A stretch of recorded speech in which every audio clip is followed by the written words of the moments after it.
ठीक है बेटा।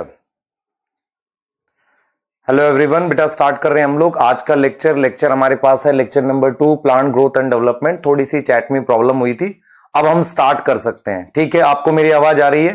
ठीक है, क्लियर है? आप में से बहुत सारे बच्चों ने होमवर्क कर लिया है। ठीक है, गुड मॉर्निंग। स्टार्ट करेंगे लेक्चर को। ठीक है, डीपीपी 1 कर ली। क्या क्या चीज रह गई थी पहले सुन लो ध्यान से। आपको रेस्पिरेशन की एक वर्कशीट देनी है मुझे, फिर से एक्स्ट्रा एक और फोटोसिंथेसिस की भी देनी है। दो चीज मैं आपको प्रोवाइड करूंगा ताकि आप दोबारा से रिवाइज करोगे। दूसरा चीज आपको मैं क्या प्रोवाइड करने वाला हूं बेटा, ध्यान से सुनेंगे।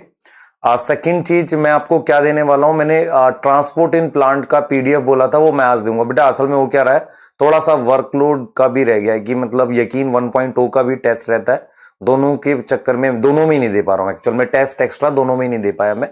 डीपीपीज में थोड़ा सा टाइम लग जाता है क्योंकि डीपीपी हम खुद से बनाते हैं। ठीक है, क्लियर? हाँ सही है, होमवर्क डन, बहुत बढ़िया। ठीक है, स्टार्ट करें बेटा, लेक्चर को स्टार्ट करते हैं, है ना। लेक्चर स्टार्ट कर लेते हैं हम लोग। ठीक है, चलिए बेटा, आपको क्या क्या देना है। ट्रांसपोर्ट इन प्लांट का पीडीएफ का मुझे टेस्ट प्रोवाइड करना है। दूसरा, आपको रेस्पिरेशन और फोटोसिंथेसिस की वर्कशीट देनी है। कल मैंने प्लांट ग्रोथ डेवलपमेंट का आपको हैंड रिटन नोट्स दे दिए थे, एक डीपीपी गई थी तो वो आपने कर ली होगी। उसके कुछ क्वेश्चन बचे होंगे, वो आज कर लेना। और आपको आज डीपीपी सेकंड भी मिलेगी। तो आज के लेक्चर को स्टार्ट कर लेते हैं कल के लेक्चर की थोड़ी रिवीजन के साथ। और ये ग्रोथ वाला पार्ट हम लोग पढ़ रहे थे, ग्रोथ एंड डेवलपमेंट, और यहां से नीट में क्वेश्चन आया था, उसको हमने आपके साथ डिस्कस करना है। क्लियर है? अब चैट को रोक कर मेरी बातें ध्यान से सुनो, मैं चैट की तरफ नहीं देख रहा हूं। क्लियर है? ठीक, हाँ। अब चैट को रोक कर, हाँ, आप मेरी बात बहुत ध्यान से सुनेंगे जो मैं आपसे डिस्कस कर रहा हूं। ठीक है बेटा, हैंड रिटन नोट्स आपको दे दिए थे मैंने। ठीक है, चलो स्टार्ट कर रहे हैं अब हम लोग। चैट प्लीज रोक दो, अब हम डिस्कस कर रहे हैं। देखो हमने क्या पढ़ा था बेटा, हम पढ़ रहे हैं प्लांट ग्रोथ एंड डेवलपमेंट। कल हमने लेक्चर नंबर 1 पढ़ा था। एक बार हम उनके कुछ टॉपिक्स को डिस्कस करने वाले हैं, तो देख लो फटाफट से हम क्या डिस्कस कर रहे हैं। ये हमारे पास टॉपिक्स हैं जिनको हमने पढ़ना है ना, जिनको हमने पढ़ना है। तो ग्रोथ और डेवलपमेंट हमने पढ़ना है, प्लांट ग्रोथ रेगुलेटर्स पढ़ना है, फोटो पीरियोडिज्म, वनलाइजेशन, डोरमेंसी। हम एनसीईआरटी के सीक्वेंस से ही चलेंगे ताकि आप एनसीईआरटी रीड कर सके। सबसे इंपॉर्टेंट क्या है कि आपको एनसीईआरटी को साथ के साथ रीड करना है, तो हम लोग एनसीईआरटी का सीक्वेंस फॉलो करेंगे। सबको गुड मॉर्निंग बेटा। ये चीज मैं बता देता हूं, एक्चुअल में क्या हुआ था, अभी मेरे को चैट नहीं दिख रही थी, इसलिए क्लास हल्की सी डिले हुई, क्योंकि मैंने अब इसको वेब वर्जन खोला हुआ है तो उससे मैं चैट देख पा रहा हूं। तो अब आपको मैं क्लियरली बता रहा हूं बेटा, आप ध्यान से सुनेंगे। हमने आपको होमवर्क देना है, डेली का डेली होमवर्क दिया जाएगा, आप होमवर्क करेंगे। और मैंने यकीन 1.0 में कल बच्चों से जो डिस्कस किया था, मैं एक चीज फील कर रहा हूं आपको, वो मैं आपसे डिस्कस करना चाह रहा हूं। सबसे पहले जैसे मैंने उनको बोला था कि आपको सबसे ज्यादा डर प्रिपरेशन करते वक्त किन चीजों का लगता है। अगर मैं आपसे भी पूछूं कि सबसे ज्यादा प्रिपरेशन करते वक्त किन चीजों का डर लगता है, तो बहुत सारे बच्चे कहेंगे किसी सब्जेक्ट का नाम ले सकते हैं। बहुत सारे आप में से बेटा नाम ले सकते हैं कि सर हमें मुश्किल टॉपिक का डर लगता है। लेकिन रियल में अगर मैं आपको बताऊं डर किस चीज का होता है, आप अपने किए हुए काम को दोबारा क्या देख सकते हो। मतलब आज आपने दिन भर कितनी पढ़ाई करी, क्या आप उस चीज को देखना चाहोगे खुद से, इस चीज का डर होता है। मतलब अपनी फेस को मिरर में देखने का डर सबसे ज्यादा होता है। इसीलिए मैंने यही बात उस बैच में बोली थी, आपको भी बोल रहा हूं, क्यों ना ये आज से काम स्टार्ट करें। आप अपना एक डेली का डेली ट्रैक करो कि आप सबसे पहले एक लेक्चर लिख लो, एक रफ रजिस्टर बना लो जिसमें लेक्चर, डीपीपी, एनसीईआरटी अगर आप मान लो कर रहे हैं और आप कोई रिवीजन कर रहे हैं कि नहीं, तो आप ये चीज समझा करो। ऐसा एक छोटा सा एक सेक्शन बना लो अपने रफ रजिस्टर में, जहां पर आप क्या करा करो, डेली का डेली डेट के साथ, आप देख रहे हो डेट डाल दी मैंने यहां पर, तो डेट के साथ लेक्चर आपने देखा नहीं देखा, डीपीपी आपने सॉल्व करी नहीं करी, एनसीईआरटी पढ़ी नहीं पढ़ी, और रिवीजन कुछ किया किसी टॉपिक का, यस और नो, इतना आप लेकर चलो। और अगर आप इसको 2 वीक तक ट्रेस करोगे और उसके बाद इसको देख पाओगे, इसे कहते हैं मिरर में अपना फेस देखना। अगर आप रियल में देख पाए इसे, ठीक है, तो आप अच्छा कर पाओगे। क्योंकि अगर आप खुद को ट्रैक करने लगोगे ना, तो उससे बढ़िया कुछ नहीं है। मतलब आप समझो उससे सिलेक्शन हो जाएगा।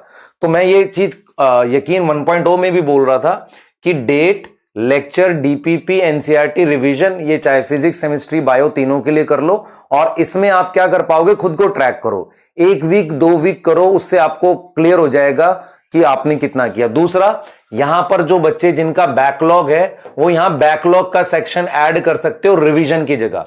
तो जो बच्चे का कोई बैकलॉग नहीं है वो रिवीजन रखो, और जिनका बैकलॉग है वो बैकलॉग रखो। इस तरीके से ध्यान से सुनेंगे बेटा, इस तरीके से आप इस तरीके से मतलब आप चीजों को बनाओ। क्लियर है? यहां तक समझ में आ गई बात? बिल्कुल क्लियर हो गई बात। तो ये क्या होगा, जब आप मान लो आज आपने कोई अपना लेक्चर देख लिया, डीपीपी नहीं बनाई, अगर वो सेक्शन खाली रहेगा और आप उसे देखोगे तो आपको खराब लगेगा। तो इस वजह से इसको, दूसरा डीपीपी आपने पूरा, ऐसा नहीं होता कि थोड़ी सी बनाने से नहीं, 5 क्वेश्चन कर लिए 20 में से नहीं, पूरी डीपीपी सॉल्व कर लिए। क्लियर है? यहां तक समझ में आ रहा है? क्लियर? आप यहां पर बेटा डीपीपी और साथ में वर्कशीट दोनों ऐड कर सकते हो। वर्कशीट क्या होता है? फिल इन द ब्लैंक्स के क्वेश्चन होते हैं बेटा, फिल इन द ब्लैंक्स के क्वेश्चन होते हैं जो जनरली हम बच्चों को देते हैं, उन्हें हम फिल इन द ब्लैंक्स के क्वेश्चन बोलते हैं। क्लियर है? ठीक, सही है, ठीक है। चलिए स्टार्ट करते हैं बेटा, हम लोग लेक्चर को स्टार्ट कर रहे हैं। ध्यान से सुने, ध्यान से सुनेंगे। हाँ बेटा, खुद को ट्रैक करना मतलब मिरर में अपनी फेस को देखना। और हम सबसे ज्यादा, अगर मेरे से पूछोगे तो किस चीज से डरते हैं? अपने आप का, अपने फेस को मिरर में देखने से। क्योंकि अगर आप खुद को नहीं देख सकते हो तो आप समझ रहे हो आप कितनी खराब सिचुएशन में हो। हाँ ठीक है, क्लियर है, सही। चलिए, हाँ चलिए स्टार्ट करते हैं बेटा। आज का गोल हमारे पास डेवलपमेंट, डिफरेंशिएशन और हार्मोन्स की कुछ बेसिक्स पढ़ेंगे। तो स्टार्ट करते हैं। सबसे पहले कॉन्सेप्ट रिवीजन। कल जो हमने लेक्चर पढ़ा था उसमें से कुछ 5 मिनट लेंगे और आपको उसे रिवाइज करेंगे। सबसे पहले मैंने आपको ग्रोथ पढ़ाया था। तो ग्रोथ क्या होता है? ग्रोथ इररिवर्सिबल, सिर्फ सुनो ध्यान से। Growth is irreversible increase in, irreversible increase क्या बेटा? प्लीज ध्यान से सुनेंगे, प्लीज चैट मत करो, है ना, चैट रोक दो। ध्यान से सुनेंगे, चैट रोक दो। आप में से जो भी बच्चे नए हैं, प्लांट ग्रोथ डेवलपमेंट का सेकंड लेक्चर, और हम इसमें आपको प्लांट ग्रोथ और डेवलपमेंट के बारे में ग्रोथ से आगे का टॉपिक पढ़ा रहे हैं। ठीक है, अब मैं क्या कर रहा हूं, पिछले लास्ट लेक्चर को हल्का सा रिवाइज कर रहा हूं ताकि अब मैं यहां से आपको लिंक कर सकूं। तो यहां तक तो अभी तक मैंने कुछ पढ़ाया नहीं, सिर्फ आपसे बात करी 5-7 मिनट, ताकि मैं आपको गाइड कर सकूं सही चीजों के लिए। अब स्टार्ट कर रहे हैं। सबसे पहले मैंने आपको ग्रोथ पढ़ाया था। अगर मैं आपसे सिंपल पूछूं ग्रोथ क्या होता है, तो आप कहोगे ग्रोथ इज इररिवर्सिबल। इररिवर्सिबल का मतलब होता है कोई ऐसा चेंज जिसको हम रिवर्स ना कर सके। ठीक है, जैसे कि मान लो आपका, मान लो किसी भी सेल का साइज बढ़ गया प्रॉपरली, तो उसे हम ग्रोथ कहते हैं।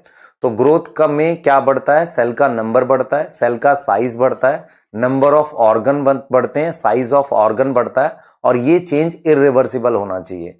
ग्रोथ के हमने कुछ फीचर बोले थे। पहला, ग्रोथ कॉन्स्पिकुअस होती है। कॉन्स्पिकुअस मतलब विजिबल होती है। दूसरा हमने क्या बोला था बेटा? चैट मत करो, फिर बोल रहा हूं। ग्रोथ कॉन्स्पिकुअस होती है। दूसरा हमारे पास क्या होता है बेटा? दूसरा हमारे पास होता है कि जो ग्रोथ होती है उसमें एनर्जी की रिक्वायरमेंट होती है। उसमें एनाबोलिक और कैटाबोलिक दोनों तरह के रिएक्शन होते हैं। कैटाबोलिक, एनाबोलिक का मतलब वो दोनों टाइप के रिएक्शंस होते हैं। फोर्थ हमने बोला था कि ग्रोथ जो होती है हमारे पास, वो एक तरीके का इररिवर्सिबल चेंज है। ये सारी चीजें बोली थी। एनर्जी चाहिए, कॉन्स्पिकुअस होती है, और ग्रोथ को मेजर कर सकते हैं। मेजर मतलब क्वांटिफाई कर सकते हैं, ये डिस्कस किया था। उसके बाद हमने कहा था ग्रोथ के जो फीचर्स थे वो डिस्कस कर लिए। प्लांट ग्रोथ के क्या फीचर है? मैंने कहा था प्लांट ग्रोथ सबसे पहले इनडिटर्मिनेट होती है। इनडिटर्मिनेट का मतलब प्लांट में मेरिस्टेम रहती है और थ्रू आउट लाइफ ग्रोथ होती रहती है। दूसरा मैंने कहा था प्लांट ग्रोथ ओपन होती है। ओपन का मतलब क्या होता है? नए सेल्स हमेशा ऐड होते रहते हैं। New cells always been added, that means कि प्लांट ग्रोथ ओपन होती है। तीसरा हमने क्या बोला था? प्लांट ग्रोथ एक फिक्स लोकेशन पर होती है जिसे हम लोकलाइज्ड कहते हैं। तो ये हमने प्लांट ग्रोथ के फीचर बताए थे। फिर हमने यहां पर क्या बात करी? फेजेस ऑफ ग्रोथ की। तो मैंने कहा था कि ग्रोथ, अगर आप इसके अलावा हमने यहां पर पढ़ना है मेजरमेंट ऑफ ग्रोथ। तो जब हमने ग्रोथ को मेजर किया था तो मैंने आपको एक लाइन बोली थी, ग्रोथ रियल में सेल की होती है। ग्रोथ रियल में सेल की होती है और उसे हम प्लाज्मेटिक ग्रोथ कहते हैं। रियल सेंस में ग्रोथ जो होती है वो सेल्स की होती है, उसे हम प्लाज्मेटिक ग्रोथ कहते हैं। मतलब प्रोटोप्लाज्म बढ़ता है, ऐसी वाली ग्रोथ होती है। इस तरह की ग्रोथ का जो को डायरेक्टली मेजर करना मुश्किल होता है, इसीलिए इसकी वजह से इसके प्रोपोर्शनल जो चीजें बढ़ती हैं, जैसे कि आपका मान लो नंबर ऑफ सेल बढ़ गया, साइज ऑफ मतलब बेसिकली फ्रेश वेट बढ़ गया, ड्राई वेट बढ़ गया, ये सारी चीजें आप मेजर करते हो।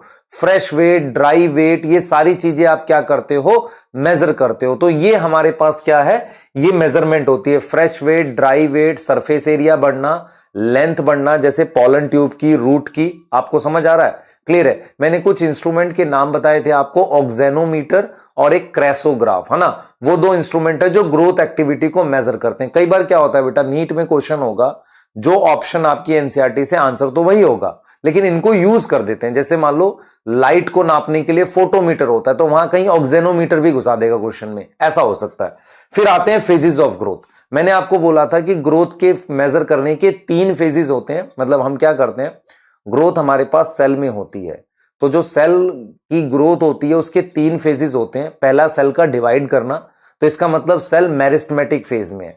फिर सेल का साइज बढ़ना, जब सेल डिवाइड करता है तो उसका न्यूक्लियस का साइज बड़ा होता है। सेल वॉल प्राइमरी होती है। सेल स्फेरिकल शेप मतलब सर्कुलर शेप का होता है, उसका डेंस साइटोप्लाज्म होता है और बहुत सारे प्लाज्मोडेस्मेटल कनेक्शन होते हैं। उसको मैंने कहा था उसके मेरिस्मेटिक सेल, वैक्यूल नहीं होता। और फिर मैंने कहा था कि जब सेल की इलोंगेशन होती है तो उसमें वैक्यूल बनना स्टार्ट हो जाता है। ध्यान से सुनेंगे, क्लियर है, सही है। ध्यान सुनेंगे, वैक्यूल बनना स्टार्ट हो जाता है और उसके साथ बेटा हमारे पास वैक्यूल बनना स्टार्ट हो गया। ध्यान से सुनेंगे, प्लीज चैट मत किया करो। आप में से बहुत बेवकूफ बच्चे हैं जो नहीं मानते हैं बात को। मैं मना कर रहा हूं, चैट मत लिखो। क्या जरूरत है आपको चैट लिखने की? मैं जब पढ़ा रहा हूं पहले पढ़ो, जब बोलूंगा तब लिखना। अभी पढ़ो पहले। फेजेस ऑफ ग्रोथ में मेरिस्मेटिक बता दी। इलोंगेशन का मतलब सेल का साइज बढ़ना है। सेल का साइज बढ़ने का मतलब क्या होता है कि सेल का साइज बढ़ रहा है, उसमें प्रोटोप्लाज्म बढ़ता है, तो उसमें क्या होगा, वैक्यूल भी बनता है। उसके बाद क्या होता है हमारे पास, ग्रोथ। उसके बाद हमने क्या पढ़ा था, तीसरा फेज पढ़ा था, मैच्योरेशन फेज। मैच्योरेशन फेज में मैंने बताया था जो प्राइमरी सेल वॉल होती है उसमें डिपोजिशन स्टार्ट हो जाता है। सेल का साइज अब नहीं बढ़ता, सेल परमानेंट हो जाता है, उसे हमने मैच्योरेशन फेज बोला था। तो ये हमारे पास 3 फेज हो गए। अब हम बात कर रहे हैं ग्रोथ रेट की। किसकी बात कर रहे हैं, ग्रोथ रेट की बात कर रहे हैं। ग्रोथ की रेट क्या होती है, स्पीड क्या होती है, ध्यान से सुनेंगे बेटा। ग्रोथ रेट को लेकर मैंने पढ़ाया था कि जब मैं प्लांट में कुछ टिश्यू या कुछ ऑर्गन ऑब्जर्व करता हूं तो 2 तरह की ग्रोथ मिलती है, रेट मिलता है। एक अर्थमेटिक। अर्थमेटिक के लिए मैंने क्या बोला था, याद करो। अर्थमेटिक के लिए मैंने ये बोला था कि 1 सेल से 2 सेल, 2 से 3, 3 से 4, हमारे पास हर फिक्स इंटरवल पर नंबर ऑफ सेल बराबर बढ़ेंगे। जैसे 1 से 2 सेल बनेगा, 2 से क्या बनेगा, 4 बनेगा, 4 से हमारे पास 2 से 3, 3 से 4, 5 ऐसे बढ़ेगा। इसे अर्थमेटिक ग्रोथ कहते हैं। ये हमारे पास रूट में होती है। याद रखना कहां होती है, रूट में होती है। इसका मेरे पास क्या था, इक्वेशन लिखवाई थी आपको मैंने कहा था मान लो किसी की लेंथ LT है, L0 है, इनिशियल लेंथ है। This is initial length, this is final length. तो इनिशियल लेंथ प्लस RT मेरे पास फाइनल लेंथ आ जाएगी। और इसको स्ट्रेट लाइन की इक्वेशन पे इस तरीके से दिखाएंगे जहां L0 एक इंटरसेप्ट होगा। आपको पता है बेटा y = mx + c करके हमने कहा था, क्लियर, सही है, ये चीज समझ में आ रही है। अब इसके बाद हमने क्या करा था बेटा, आपको ज्योमेट्रिक ग्रोथ बताया था। 1 सेल से 2, 2 से 4, 4 से 8 ये बताया था। और ज्योमेट्रिक ग्रोथ मैंने कहा था मैक्सिमम टिश्यूज में और हायर ऑर्गेनिज्म में या सब में यही होती है। लैग फेज में ग्रोथ स्लो क्यों है, क्योंकि इनिशियल नंबर कम है। एक्सपोनेंशियल ग्रोथ ये वाली होती है, ये वाला फेज। और स्टेशनरी में क्या होता है, रिसोर्सेज लिमिटेड हो जाते हैं, इसलिए स्टेशनरी फेज होती है। यहां पर मैंने आर को क्या बोला था, आर को ज्योमेट्रिक ग्रोथ रेट बोला था या एफिशिएंसी इंडेक्स बोला था। एक्चुअल में आर क्या होता है, आर क्या होता है कि किस रेट से, या मैं ऐसे बोल सकता हूं किस स्पीड से या कितने अमाउंट में नया मटेरियल बनता है, उसकी एफिशिएंसी निकालते। मान लो आज मेरे पास 10 ग्राम लीफ है, नया मटेरियल बना 20 ग्राम लीफ हो गई, 40 ग्राम लीफ हो गई, तो किस रेट से नया प्लांट मटेरियल बनता है उसे हम एफिशिएंसी इंडेक्स या आर कहते हैं एनसीईआरटी के अकॉर्डिंग। तो ये 2 टॉपिक हमने डिस्कस कर लिए जो लास्ट क्लास में पढ़ाए थे। अब यहां से हम आगे का पढ़ रहे हैं, प्लीज ध्यान से पढ़ेंगे, सुनेंगे, ध्यान से सुने। जिनकी पहली क्लास है बेटा आपको लास्ट क्लास देखनी है, उसके बाद इसको क्या करना है, रिवाइज करना है। दूसरा, आपको अपना एक टेबल बनानी है अपने एक रफ रजिस्टर में, जिसमें आप लेक्चर, डीपीपी, बैकलॉग अगर है तो है, नहीं है, या रिवीजन और साथ में एनसीईआरटी आप पढ़ रहे हो कि नहीं। इस टेबल को मेंटेन करो 2 वीक तक, फिर हम डिस्कस करेंगे। क्लियर है? यहां तक सब क्लियर है? कैरिंग कैपेसिटी यहां नहीं पढ़नी बेटा।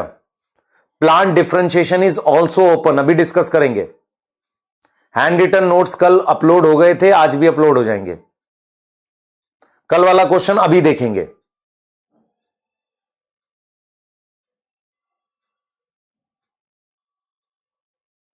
बेटा सेल टर्जिड है तो पानी लूज किया, टर्जिड और फ्लैसिड वाले को ग्रोथ नहीं बोलते। आगे चल रहे हैं। रीडिफरेंशिएशन अभी पढ़ाया नहीं, कल का क्वेश्चन डिस्कस करने वाले हैं, उसको डिस्कस कर रहे हैं बेटा। ज्योमेट्री ग्रोथ सब मैक्सिमम जगह ज्योमेट्री की होती है।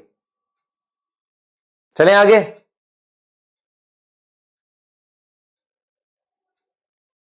चले आगे फटाफट से, चलिए आगे चल रहे हैं। यार गुड मॉर्निंग मत करो, मुझे नींद नहीं है आपकी बेटा गुड मॉर्निंग करने की। मैं सुबह उठ के लेक्चर रिकॉर्ड कर लेता हूं, हो जाती मेरी गुड मॉर्निंग। आप अपना फोकस करो। अब मैं कुछ नहीं यहां पर अब मैं चैट नहीं देख रहा हूं थोड़ी देर तक। अब मैं आपको आगे पढ़ाऊंगा और फिर चैट देखूंगा। आप में से मैक्सिमम बच्चों को कल का वो क्वेश्चन जानना है, या आपने कुछ आगे का पूछा आ जाएगा तब आ जाएगा। आ जाओ।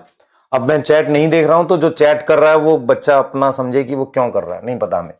आओ एब्सोल्यूट ग्रोथ और रिलेटिव ग्रोथ की बात करते हैं। देखो ये मेरे पास एक लीफ है, ध्यान से सुनेंगे। इस लीफ का जो सरफेस एरिया है, सरफेस एरिया इसका लीफ का सरफेस एरिया जो है, सरफेस एरिया समझ में आता है, उसको मैं ए लिख रहा हूं और वो 5 सेंटीमीटर स्क्वायर है। और उसके बाद ग्रोथ के बाद आफ्टर ग्रोथ, जब ग्रोथ हो गई है बेटा आफ्टर ग्रोथ, तो मैं सरफेस एरिया जो है उसको ए डैश लिख रहा हूं। आप देखो ध्यान से, सरफेस एरिया को मैं क्या लिख रहा हूं, ए डैश लिख रहा हूं, और उसको मैंने 10 सेंटीमीटर स्क्वायर लिखा। ये समझ में आया? मेरे पास ये लीफ है, इसका जो सरफेस एरिया है, सरफेस एरिया है जिसे मैं ए लिख रहा हूं, उसको मैंने क्या लिखा, 50 सेंटीमीटर स्क्वायर लिखा। और मैंने क्या लिखा, मेरे पास इसको सॉरी बी लिखा, मैंने क्या लिखा, बी लिखा। क्लियर है? बी लिखा। और फिर मैंने क्या लिखा, बी डैश लिखा। इसको मैंने 55 सेंटीमीटर स्क्वायर लिखा। यहां तक समझ में आ रही है? ये किया। अब यहां पर आपको क्लियर होना चाहिए, आपको क्लियर होना चाहिए कि बी और बी डैश है ना, ये हो गया हमारे पास। ये क्या आफ्टर ग्रोथ है, ये आफ्टर ग्रोथ है। ध्यान से सुनेंगे। इसका मतलब this leaf is B which is 50 centimetre square, and after growth the entire leaf which is known as B dash which is 55 centimeter square. अब हमें जानना है what is absolute growth. What is absolute growth? Absolute growth होती है final minus initial. Absolute growth क्या है? आप ध्यान से देखो, final minus initial होती है। तो इसके अकॉर्डिंग अगर आप देखोगे तो 10 minus 5 which is 5 centimetre square. यहां पर एब्सोल्यूट ग्रोथ कितनी आएगी, यहां पर एब्सोल्यूट ग्रोथ आएगी 10 minus 5 which is 5 centimetre square. Board पर फोकस रखो और पढ़ो ध्यान से, फालतू की चैट मत करो, मैं मना कर रहा हूं। आपका कभी सिलेक्शन नहीं होगा सिर्फ चैट करोगे तो। टॉपिक समझो पहले, बिना बात के चैट नहीं करेगा कोई। इधर देखो, ये यहां पर 5 सेंटीमीटर स्क्वायर है, इससे 10 सेंटीमीटर स्क्वायर हो गया। बट देखो मैं क्या कर रहा हूं, मैं 2 लीफ ले रहा हूं और उस लीफ में 2 तरह की ग्रोथ को समझाऊंगा। What is meaning of absolute growth and what is meaning of relative growth. मेरे पास ये वाली जो लीफ है, इसका मैंने साइज बढ़ाना है, मैंने इसका साइज बढ़ाना है। साइज बढ़ाने को हम क्या बोलते हैं, एब्सोल्यूट ग्रोथ कहते हैं। हम क्या बोलते हैं, एब्सोल्यूट ग्रोथ कहते हैं। साइज बढ़ाया जो भी, तो साइज कितना बढ़ा वो कैसे निकालते हैं, फाइनल माइनस इनिशियल। तो दोनों की क्या आपको एब्सोल्यूट ग्रोथ सेम दिख रही है। अब हम बात करते हैं रिलेटिव की। हम 2 तरह की ग्रोथ पढ़ रहे हैं, एक एब्सोल्यूट पढ़ रहे हैं, एक रिलेटिव पढ़ रहे हैं। तो रिलेटिव ग्रोथ को चाहो तो आप ऐसे लिख सकते हो, फाइनल माइनस इनिशियल अपॉन में इनिशियल। अब इस रिलेटिव ग्रोथ की कोई वैल्यू नहीं होगी, परसेंटेज में निकाल लो इसको, 100 से मल्टीप्लाई कर लो। तो फाइनल कितना था बेटा 10, इनिशियल कितना था 5, फिर मैंने कितना लिख दिया इनिशियल 5, तो मेरे पास कितना आ गया, ये 100% आ गया कि नहीं, देख लो। अच्छा यहां पर रिलेटिव ग्रोथ कैसे निकालोगे, आप देखो ध्यान से। यहां रिलेटिव ग्रोथ कैसे निकालोगे, final minus initial final minus initial upon में initial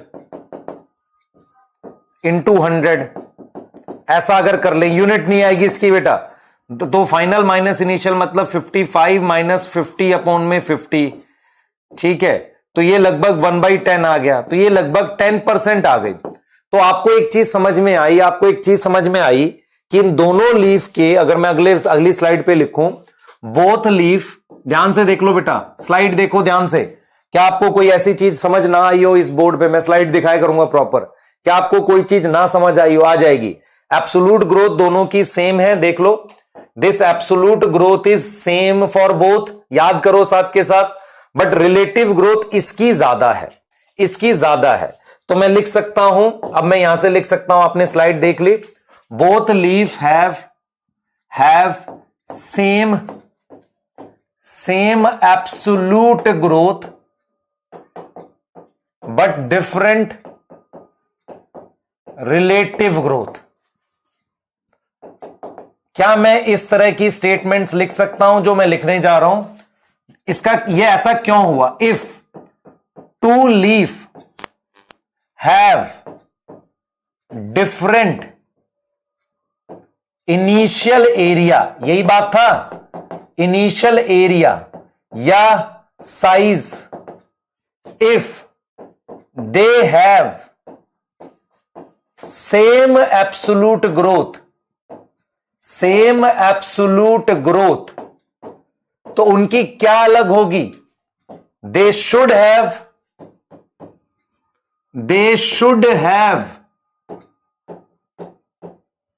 different relative growth. Clear? They should have different relative growth, उनकी रिलेटिव ग्रोथ अलग अलग होगी। क्लियर है? उनकी रिलेटिव ग्रोथ क्या होगी? अलग अलग होगी। क्लियर? हम समझो इस बात को। तो both leaf have same absolute growth but relative growth is different. Relative growth क्या होगी? डिफरेंट होगी। आप दिमाग में रखें इस बात को। क्लियर है? रिलेटिव ग्रोथ क्या होगी? हमारे पास डिफरेंट होगी। दूसरी बात आप देख लो इस बात को बेटा, आप देखो ये चीज आपको समझ आ गया। अच्छा, मैं अगर आपको एक बात बोलूं, if two leaf have same initial area, मान लो कि इनिशियल एरिया सेम है, मान लेते हैं दोनों लीफ 5, ए बी 5 सेंटीमीटर की होती और बी भी कितनी होती? 5 सेंटीमीटर की होती। If they have different relative growth, अगर इनकी रिलेटिव ग्रोथ डिफरेंट है तो फाइनल एरिया डिफरेंट होगा कि नहीं? सोचो, final area should be different, ये अलग होना चाहिए। आप समझ लो ध्यान से। अगर मैं कहता हूं कि ए मेरे पास 10% से बड़े, ठीक है, या मैं कहता हूं ए जो है वो मेरे पास 50% से बड़े, तो 5 सेंटीमीटर का 50% के हिसाब से ये 7.5 सेंटीमीटर की हो गई। और बी अगर मान लो 5 सेंटीमीटर है और वो 100% से बड़े, तो मेरे पास वो 10 सेंटीमीटर हो गई। तो क्या फाइनल एरिया अलग अलग नहीं हो गया? तो इस तरह के क्वेश्चन भी आ सकते हैं स्टेटमेंट बेस्ड, जहां पर एब्सोल्यूट और रिलेटिव ग्रोथ की स्टेटमेंट यूज की जाती है। मैं कोई चैट नहीं देख रहा, मैं सिर्फ पढ़ा रहा हूं। उसके बाद जब मैं टॉपिक कंप्लीट करूंगा तब चैट देखूंगा। तो चैटें मत करो, कोई फायदा नहीं होगा। आपकी क्या परेशानी है? पहला, आप नए बच्चे हो सकते हैं, तो इसका मतलब आपको सारे लेक्चर देखने पड़ेंगे, आपके पास बैकलॉग है।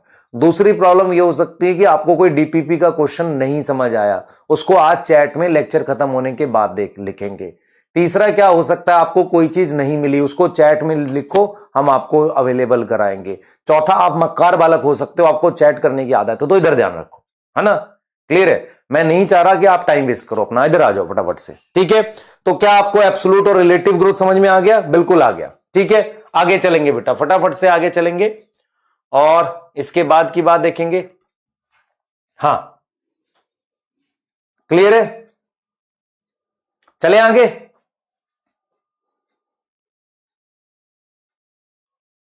बेटा नहीं, दोबारा एक्सप्लेन नहीं करूंगा मैं। तुम छोटे बच्चे हो, 2 साल के बच्चे हो, तुमको ये लिख दिया, आप कह रहे हो दोबारा एक्सप्लेन क्यों करें भाई? एक्सप्लेन पढ़ो एक बार जरा ध्यान से, क्या नहीं आया इसमें, बनाओ।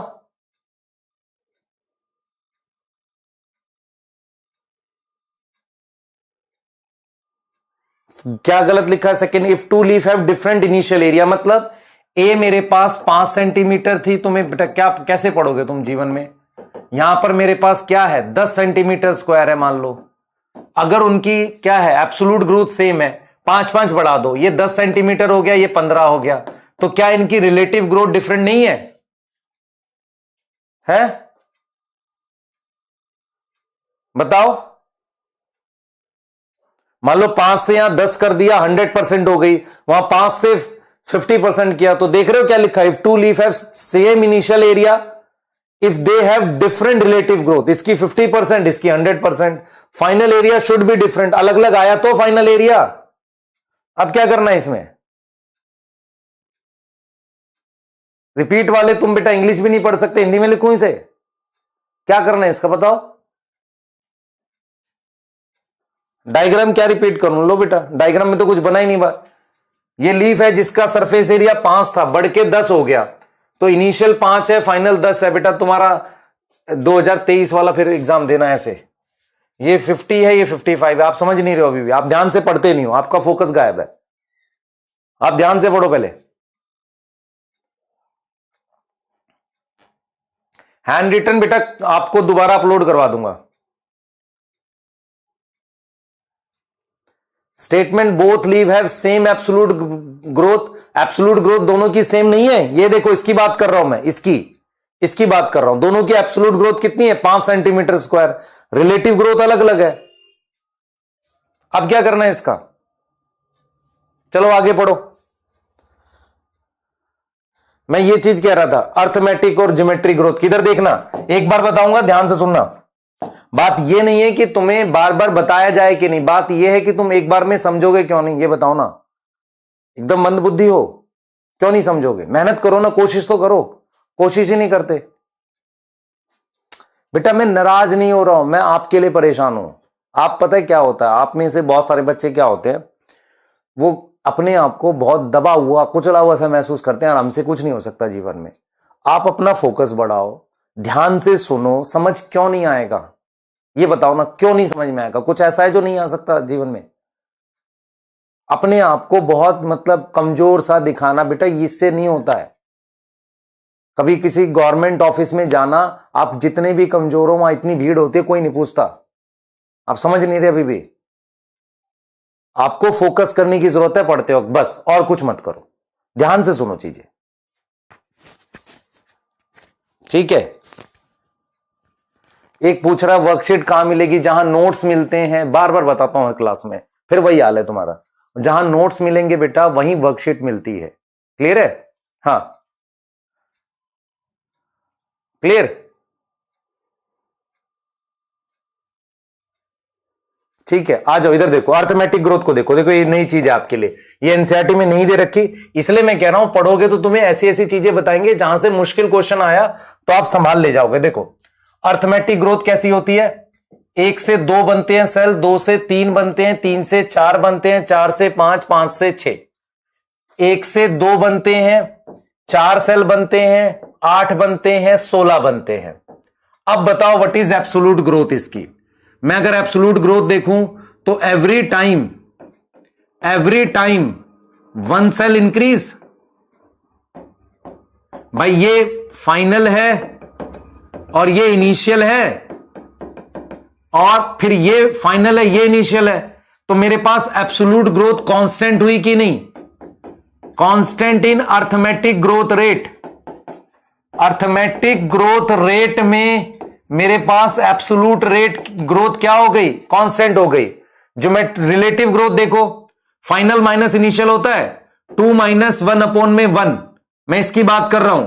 फिर 3 माइनस 2 अपॉन में 2, फिर 4 माइनस 3 अपॉन में 3, final minus initial, final minus initial, final minus initial. मुझे बताओ यहां पर 50% है, यहां पर क्या आ रहा है बेटा? आप देखो जरा, सॉरी यहां 100% आ रहा है, हियर इट इज 100%, हेयर 50%, यहां कितना आएगा 1/3 33। क्या ये डिक्रीज नहीं हो रही है? Relative growth it is decreasing. ये क्या हो रही है? डिक्रीजिंग हो रही है। कल मैं यही पूछ रहा था आपसे। यहां आ जाओ जरा, एब्सोल्यूट ग्रोथ कितनी हो रही है? पहले 2 बढ़ा, फिर 4, 2 सॉरी यहां 1 बढ़ा, फिर 2 इंक्रीज हुआ, फिर 4 इंक्रीज हुआ, फिर 8 इंक्रीज हुआ। तो absolute growth is increasing. Absolute growth क्या हो रही है? Increasing in geometric growth rate. Geometric growth rate में एब्सोल्यूट ग्रोथ बढ़ रही है। रिलेटिव देखो, रिलेटिव कैसे निकालोगे? 2 - 1 अपॉन में 1, 4 - 2 अपॉन में 2, 8 - 4 अपॉन में 4। क्या ये कांस्टेंट नहीं आ रही है? Relative growth is constant in geometric growth rate. अब देखो जरा ध्यान से, आपको क्या नहीं समझ में, इसमें कौन सा रॉकेट चला दिया मैंने? पढ़ो ध्यान से। क्लियर नहीं हुआ मोहम्मद सोएब? पढ़ बेटा। मैं कुछ इसमें क्या, मैं दोबारा रीड करूंगा तुझे समझ आ जाएगा। तेरे को यही नहीं पता अर्थमेटिक ग्रोथ क्या है? 1 से 2, 2 से 3, 4, 5, 6, देख जरा, एक एक बढ़ रहा है। एब्सोल्यूट ग्रोथ क्या होता है? Fineness minus initial. 2 - 1 1 आएगा, 3 - 2 1 आएगा, 4 - 3 1 आएगा, 5 - 4 1 आएगा। रिलेटिव ग्रोथ क्या होता है? देख ले, फाइनल 2 है -1, 3 - 2 अपॉन में 1, 4 - 3 अपॉन में 3 आएगा ना, इनिशियल ये है। 5 - 4, तो ये क्या इन डिक्रीजिंग नहीं है? देख ले खुद से। एब्सोल्यूट ग्रोथ यहां क्या है? इंक्रीजिंग है। कैसे इंक्रीजिंग है? यहां 1 बढ़ा, यहां 2 बढ़े, यहां 4 बढ़ा, यहां 8 बढ़ा, तो इंक्रीजिंग हो गई। कांस्टेंट कैसे हो गई? देख, 2 - 1 अपॉन में 1, 4 - तो इसके लिए 4 इनिशियल है, ये सॉरी ये फाइनल है, ये इनिशियल है, ये फाइनल है, ये इनिशियल है। दिखा सेम वैल्यू आ रही है।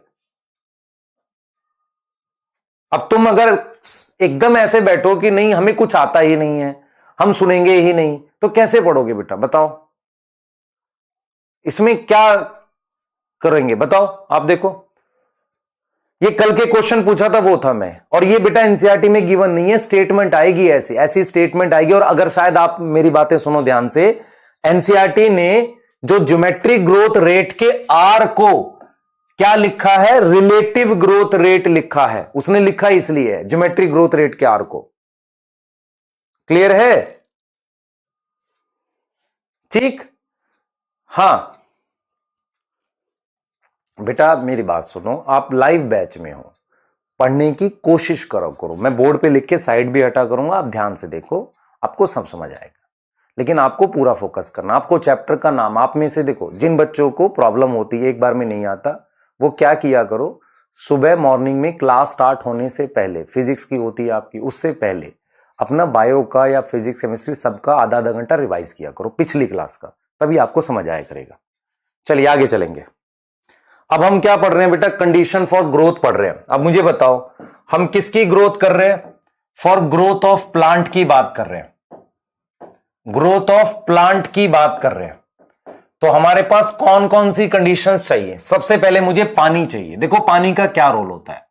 अगर मैं कहता हूं प्लांट की ग्रोथ के लिए मुझे पानी चाहिए, तो सबसे पहले ध्यान सुने बेटा, ध्यान सुनेंगे, क्लियर, ध्यान सुनेंगे। सबसे पहले अगर मैं आपसे कहता हूं बेटा, मैं आपको बार बार यही बोल रहा हूं कि जैसे होता क्या है ना, कि हम एक तो होता आपको इग्नोर कर दें, अब हमारे सामने के बच्चे हम ऐसे इग्नोर नहीं कर पाएंगे, इसलिए कह रहा हूं आपको छोड़ के भी आगे नहीं बढ़ पाते हैं, इसलिए कह रहा हूं ध्यान से सुनो। देखो अब हम क्या पढ़ रहे हैं कि कौन सी कंडीशन है ग्रोथ की, बहुत ध्यान से सुनेंगे। कंडीशन कौन सी है ग्रोथ की? तो आपने ये किससे रिलेट करना है? फैक्टर्स अफेक्टिंग फोटोसिंथेसिस से, क्योंकि प्लांट कैसे ग्रो करता है? फोटोसिंथेसिस से। ये बात समझ में आ रही है? प्लांट कैसे ग्रो करता है? फोटोसिंथेसिस से ग्रो करता है। तो काफी सारी कंडीशंस तो वही होंगी जो फोटोसिंथेसिस की हो गई, उसके अलावा कुछ एक्स्ट्रा चीजें हो सकती हैं, उस पर हम बात करेंगे। तो सबसे पहले मैंने लिख दिया पानी। अब देखो पानी का 2 रोल होता है। जब मैंने आपको बताया था कि मेन ग्रोथ कौन सी होती है? सेल की ग्रोथ होती है। अगर किसी भी प्लांट को आपको ग्रो करना है तो मेन ग्रोथ कौन सी होती है बेटा? मेन ग्रोथ कौन सी होती है? सेल की ग्रोथ होती है। हमारे पास कौन सी ग्रोथ होती है? सेल की ग्रोथ होती है। तो अगर मैं आपसे कहूं किसी सेल को ग्रो कराने के लिए, देखो ये मान लो सेल है आपके पास, ये सेल है, अगर इसमें पानी एंटर करता है, अगर इसमें पानी एंटर करता है तो सेल क्या होता है, टर्जिड हो जाता है। उसकी क्या हो जाती है, क्या बढ़ जाती है, उसकी टर्जिडिटी बढ़ जाती है, टर्जिड हो जाता है। तो टर्जिडिटी इंक्रीज हो गई। तो मैं आपको अगर पानी का रोल लिखूं तो मैं सबसे पहले ये लिखूंगा कि वाटर इंक्रीज टर्जिडिटी। टर्जिडिटी का मतलब पानी भरना, which is require for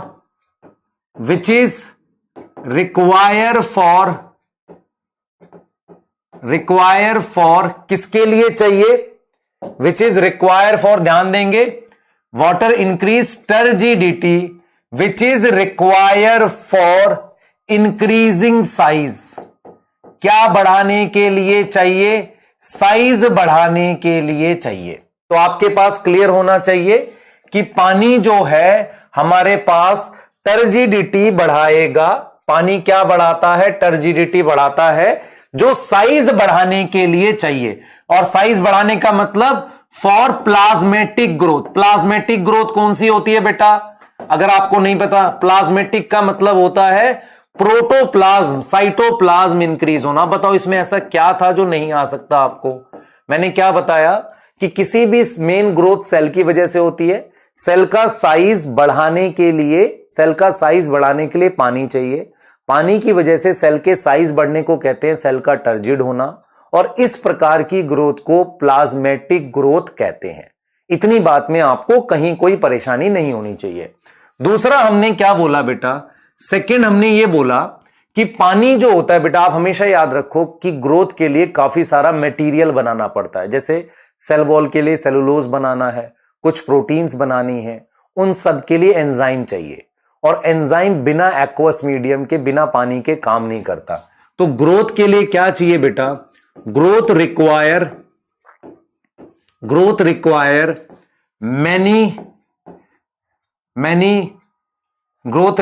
synthesis of many compounds like cellulose etc. synthesis of many compound। तो क्या करोगे बताओ, फॉर दिस आपको क्या चाहिए, एंजाइम चाहिए, एंजाइम रिक्वायर। तो पानी क्या करता है बेटा, water act as medium for enzyme.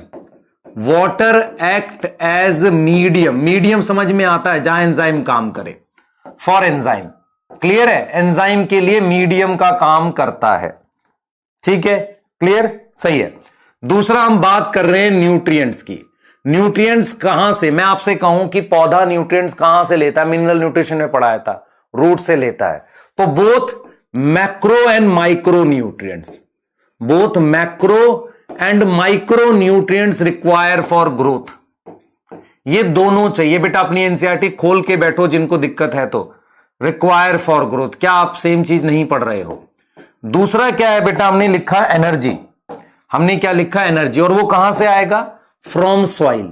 ये चीज मेरे पास कहां से आएगी, सॉइल से आएगी। तो अब हम बात कर रहे हैं एनर्जी। देखो हम बात कर रहे हैं ऑक्सीजन क्या करेगा। हम ये समझते हैं कि ग्रोथ के लिए एटीपी चाहिए, ग्रोथ रिक्वायर एनर्जी। ग्रोथ के लिए एनर्जी चाहिए, ठीक है। एनर्जी के लिए रेस्पिरेशन चाहिए। फॉर एनर्जी क्या चाहिए, रेस्पिरेशन चाहिए। और रेस्पिरेशन किसकी वजह से होगा बताओ, इसके लिए फॉर दिस ऑक्सीजन चाहिए। तो ऑक्सीजन से में ग्रोथ ज्यादा होगी। तो प्लांट को बेटा ग्रोथ के लिए ऑक्सीजन चाहिए होती है। अगर शायद आप में से पता नहीं बच्चों को, प्रोटो में आपको नहीं पता ये बात कि रूट बिना ऑक्सीजन के मर जाती है। इसलिए जब वाटर लॉगिंग होती है ना, जब पानी लग जाता है रूट के आसपास, मर जाती है। क्यों मर जाती है, क्योंकि रूट को ऑक्सीजन चाहिए होती है। फोर्थ चीज हम लिखेंगे टेम्परेचर। Plant require. क्लियर। अब मुझे बताओ इस पेज पे आपको क्या समझ नहीं आया, देख लो आराम से। कोई ऐसी चीज जो आपको ना समझ में आई हो। पानी सेल का साइज बढ़ाता है, पानी एंजाइम के काम करने के लिए चाहिए। न्यूट्रिएंट्स देख लो, मैक्रो और माइक्रो न्यूट्रिएंट्स है ना। पानी मुझे सॉइल से चाहिए, ऑक्सीजन ग्रोथ के लिए ऊर्जा चाहिए, एनर्जी चाहिए, ठीक है। और फॉर एनर्जी रेस्पिरेशन होगा और इसके लिए ऑक्सीजन चाहिए। अब हम बात करते हैं, देख लो बेटा अच्छे से देख लो, कोई ऐसा चीज ना समझ आई हो आपको, पढ़ लो बढ़िया से। उसके बाद हमारे पास क्या है, उसके बाद हमारे पास क्या है कि temperature, plant require a range of temperature. अब रेंज ऑफ टेम्परेचर क्यों चाहिए? For enzyme to act. Enzyme बेटा 10 डिग्री से कम पे जल्दी काम नहीं करते। टेम्परेचर फॉर एंजाइम एक्टिविटी, है ना। एंजाइम को काम करने के लिए टेम्परेचर का रेंज चाहिए। जैसे मान लो बिलो 10 डिग्री ग्रोथ स्लो होती है, जैसे ठंड के समय में बिलो 10 डिग्री सेल्सियस एंजाइम कम काम करते हैं, एंजाइम लेस फंक्शनल, तो फोटोसिंथेसिस नहीं होगी ना जल्दी से, तो इसलिए प्रॉब्लम होती है। तो मुझे एक रेंज चाहिए। मान लो मैं लिख देता हूं 20 से 40 डिग्री के बीच में या 35 डिग्री के बीच में, इतनी रेंज चाहिए। क्या ग्रेविटी का भी रोल होता है? सम अदर फैक्टर में ग्रेविटी देख लो। तो अगर आपने पढ़ा है ग्रेविटी क्या करती है, ग्रेविटी रूट को नीचे खींचती है। तो प्लांट ग्रोथ में, plant growth also affect by gravity, also affect by gravity. और उसके अलावा हमारे पास कौन अफेक्ट करता है? हॉर्मोन्स अफेक्ट करता है। बेसिकली क्या होते हैं? हॉर्मोन्स होते हैं, जो प्लांट हॉर्मोन्स होते हैं। Plant hormones also control growth, also control growth. अब एक सवाल आएगा आपके दिमाग में, ग्रेविटी कैसे काम करेगी? ग्रेविटी रूट को अपनी तरफ खींचती है, स्टेम को अवे पुश करती है, कहती है कि स्टेम नेगेटिव है, मतलब स्टेम बेसिकली ग्रेविटी से दूर जाता है, वो पुश नहीं करती, ग्रेविटी से दूर जाता है। तो उस तरीके से चीजें कंट्रोल करती है। तो हार्मोन ऑल्सो कंट्रोल ग्रोथ। अब इसमें से क्या ऐसा है जो आपने नहीं समझा? जल्दी से बता दो, हम आगे जाएंगे। क्लियर?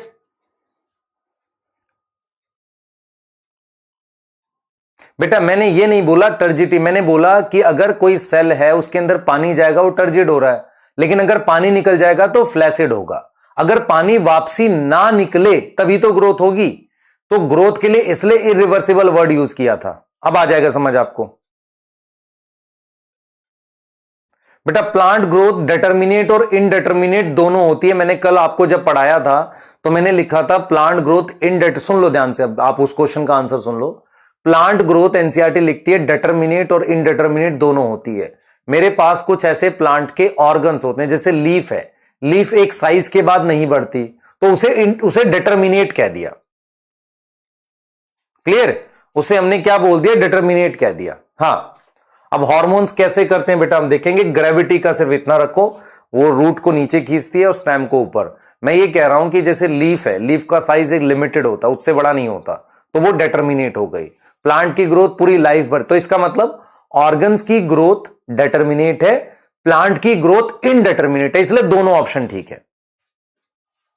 मैंने नीचे वाली लाइन में लिखा है plant hormones also control growth, है ना। प्लांट हार्मोन्स ग्रोथ कंट्रोल करते हैं, ग्रेविटी से भी ग्रोथ अफेक्ट होती है। अब एक बहुत इंपॉर्टेंट टॉपिक बताने जा रहा हूं, जिसे हम डिफरेंशिएशन, डी डिफरेंशिएशन, रीडिफरेंशिएशन कहते हैं।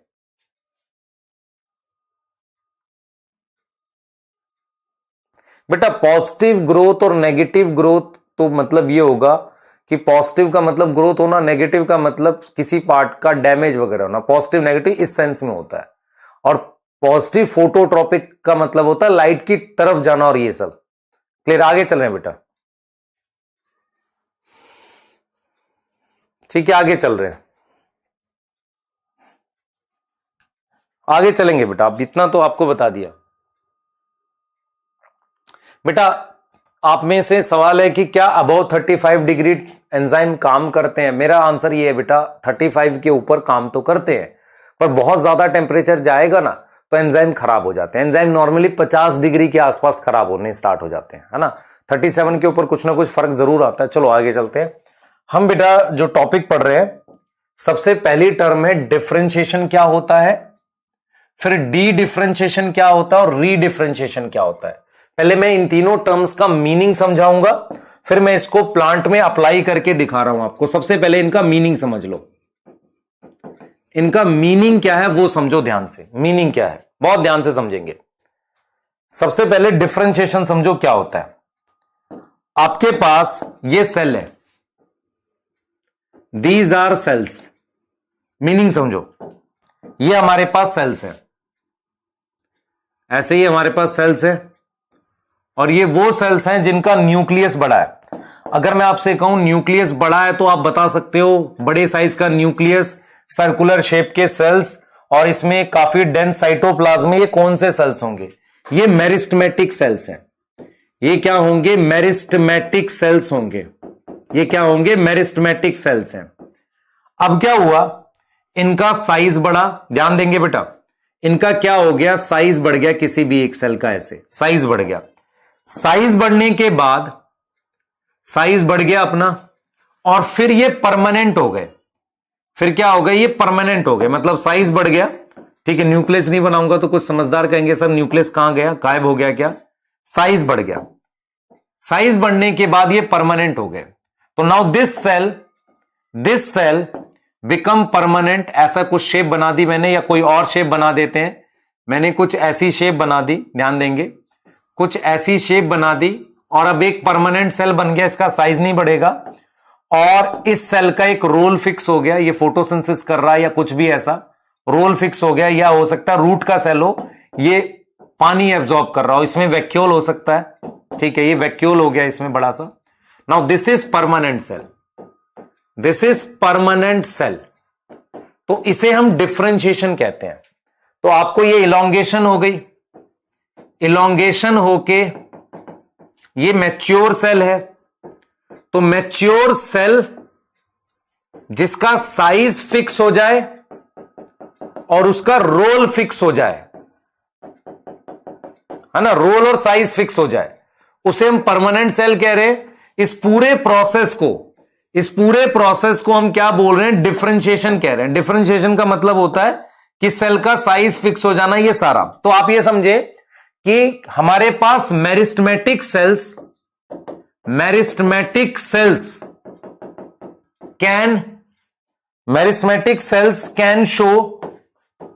Can show differentiation. क्या शो कर सकते हैं? डिफरेंशिएशन, जिसमें हमारे पास क्या होगा? हमारे पास सेल क्या हो जाएगा? Cell become permanent. ध्यान दो बेटा, सेल हमारे पास क्या हो गया? परमानेंट हो गया। क्लियर है ये चीज? सेल हमारे पास परमानेंट हो गया। परमानेंट सेल का मतलब होता है उसका रोल और साइज फिक्स हो जाना। इसे हम डिफरेंशिएशन कहते हैं। It is known as differentiation. इसको हम क्या कहते हैं? डिफरेंशिएशन कहते हैं। क्लियर है? दूसरा पॉइंट यहां पर यह है जो आपको समझना है। डिफरेंशिएशन का सिंपल मतलब समझो। हमारे पास क्या होगा बेटा? वैक्यूल लार्ज होता है, हां ठीक है, क्लियर है, वैक्यूल लार्ज होता है बेटा। ये रहा वैक्यूल आपके पास, बनना स्टार्ट हो जाता है इसमें, पर यहां परमानेंट में बड़ा साइज का है। इसे डिफरेंशिएशन कह दिया हमने कि उसका साइज फिक्स हो जाना, रोल फिक्स हो जाना। क्लियर है? यहां तक समझ में आ रही है? अब मैं आपसे ये पूछ रहा हूं कि डिफरेंशिएशन अलग अलग टाइप की होती है, ऐसा नहीं होता। डिफरेंशिएशन जो होती है वो अलग अलग टाइप की होती है। देखो क्या हो रहा है, ये डिवाइडिंग सेल है, ये मान लो आपके पास मेरिस्टेमेटिक सेल है, मेरिस्टेम है। तो इससे आप क्या कर सकते हो? एक ऐसा सेल बना सकते हो जो लिविंग है और जिसमें रूट हेयर है, ऐसे देख रहे हो? तो ये आपने किसका सेल बना दिया? रूट सेल बना दिया। तो इसे आपने डिफरेंशिएशन बोला। आपने इसको क्या बोला? डिफरेंशिएशन बोला। ऐसा भी हो सकता है कि आप डिवाइडिंग सेल से ये बना दो, एक ऐसा सेल बना दो जिसे आप ट्रैकीड्स कह रहे हो, जिसे आप क्या कह रहे हो? ट्रैकीड्स कह रहे हो या वेसल्स कह रहे हो। मान लो मैंने ट्रैकीड्स के सेल बना दिए। ट्रैकीड आपको पता है वो सेल होते हैं जिनमें बेसिकली क्या होता है, देखो ध्यान से बेटा, ट्रैकीड हमारे पास ऐसे दिखते हैं, ध्यान से देखो। ट्रैकीड ऐसे सेल होते हैं जो डेड सेल होते हैं एक तरीके से। तो डेड सेल होने का मतलब क्या होता है? उसके अंदर या उसके यहां पर ऐसे डिपोजिशन होती है और अंदर साइटोप्लाज्म उसका खाली होता है अंदर से। तो ये एक तरीके का डेड सेल है जिसे आप ट्रैकीड कह रहे हो, जिसे आप क्या कह रहे हो? ट्रैकीड कह रहे हो। तो ट्रैकीड में मेरे पास ये डिपोजिशन है। What is deposition? डिपोजिशन वो होती है जो थोड़ा सा थिक सा स्ट्रक्चर होता है वॉल में, ये डिपोजिशन हो गई। आप समझो ध्यान से बेटा, दिस इज डिपोजिशन। तो मैंने यहां पर क्या बोला? मैंने कहा कि जो मेरिस्टेम है वो डिवाइडिंग सेल है। तो डिवाइडिंग सेल की आपने डिफरेंशिएशन करके आप क्या बना सकते हो? ये आपने एक लिविंग सेल बना दिया जो एक तरीके का परमानेंट सेल है। ये भी मेरे पास कैसा सेल है? परमानेंट है। बट ये सेल कैसा है बेटा मेरे पास, ये सेल डेड सेल है, ठीक है। इस पे क्या है, लिग्निन डिपॉजिट है। क्या डिपॉजिट है, लिग्निन डिपोजिशन, मैंने लास्ट क्लास में समझाया था। तो मेरा पॉइंट यहां पर ये है, मेरा पॉइंट ये है कि जब मैं मेरिस्टेम से डिफरेंशिएशन करता हूं, जरूरत के हिसाब से मैं कोई भी सेल बना सकता हूं, चाहे वो लिविंग हो चाहे डेड हो। तो डेड सेल का बनना भी डिफरेंशिएशन कहलाता है। जैसे मान लो this tracheid is a part of xylem, ये किस टिश्यू का पार्ट है, जाइलम टिश्यू का पार्ट है, तो जाइलम टिश्यू का पार्ट हो गया ये। तो मेरा पॉइंट ये है, मेरा पॉइंट ये है कि डिफरेंशिएशन से क्या बनते हैं बेटा, differentiation give permanent cell, give permanent cell and type of permanent cell, and type of permanent cell, कौन से परमानेंट सेल बनेंगे, डिपेंड ऑन लोकेशन। किस पे डिपेंड करेगा, लोकेशन पर डिपेंड करेगा कि कहां पर बना, location means in root it can be root cell with root hair. Xylem में क्या हो सकता है, इन जाइलम लिग्निन डिपॉजिट होगा, उससे हमारे पास डेड सेल बनेगा नोन एज ट्रैकिड। तो जो बच्चे ध्यान से समझेंगे उसको मैं ये बोल रहा हूं, ध्यान से सुनो बेटा, मैं ये कह रहा हूं कि मेरे पास what is meaning of differentiation. Differentiation का सिंपल मतलब ये है डिवाइडिंग सेल से परमानेंट सेल बनाना। परमानेंट सेल कैसा भी हो सकता है, लिविंग या डेड। आपने पढ़ा है 3 permanent cell, parenchyma, collenchyma, sclerenchyma, पढ़ोगे आगे जाके। तो पैरेनकाइमा, कोलेनकाइमा लिविंग सेल है, पर मैं डेड सेल भी तो बना सकता हूं जो डिफरेंशिएशन से बनेगा, क्योंकि मुझे काम है उसका। भाई काम है ना प्लांट को, जाइलम में जरूरत पड़ती है, ट्रैकिड्स पानी का ट्रांसपोर्ट करते हैं, तो मैं डेड सेल भी बना सकता हूं। अपनी एनसीईआरटी अगर आप देखोगे तो मिल जाएगा आपको ये, वो बोल रही है कि हम डेड सेल भी बना सकते हैं, और हम क्या डिपॉजिट करेंगे, लिग्निन। तो डिफरेंशिएशन का सिंपल मतलब ये होता है कि जो मेरिस्टेम होती है, डिवाइडिंग सेल होता है, उससे परमानेंट सेल बनाना, उसे हम डिफरेंशिएशन कहते हैं। That permanent cell can be parenchyma, collenchyma and sclerenchyma. यहां तक क्लियर है, बता दो जल्दी से।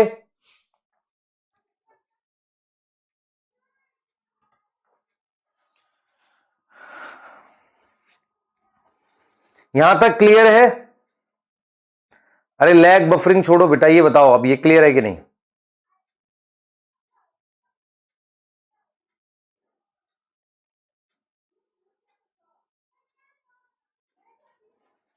अच्छा लैग हो गया, अब तो ठीक है।